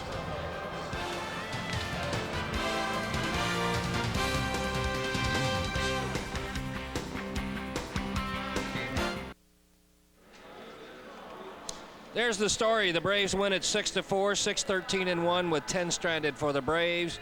The Expos 4 runs on 7 hits, a couple of errors. They stranded 6. John Smoltz, his 24th win. He is 24-8. Mark Wohlers with the save, and a tough night, and maybe the most unfortunate guy on the Expos roster. Jeff Fassero sees his record go to 5-11. Smoltz's 24th win, the first by a Brave since Tony Cloninger won 24-65. He is the first National League player to go 2 dozen since '85 when Dwight Gooden did it. Record-setting night for Braves pitching staff. Broke the Major League record in strikeouts. 9-2 against the Expos, and 1 more win, Pete, and they're up to 500 on the road now. 39-40. Playoff-type night. And Montreal will keep a close eye on that San Diego game. If San Diego loses, Montreal still 1 game back. If San Diego wins, the best Montreal can do is tie for the wild card spot. We'll be back there tomorrow night. Greg Maddux going on the mound for Atlanta in Game 2 of this series. Coming up next, dinner and a movie. The dinner, Kevin Bacon and Cheese Hush Puppies for the movie Footloose. Until tomorrow night, for Don Sutton, Skip Carey, Joe Simpson, the entire TBS crew, Pete Van Wieren from Olympic Stadium in Montreal. Final tonight, Braves 6, Expos 4. Good night, everyone.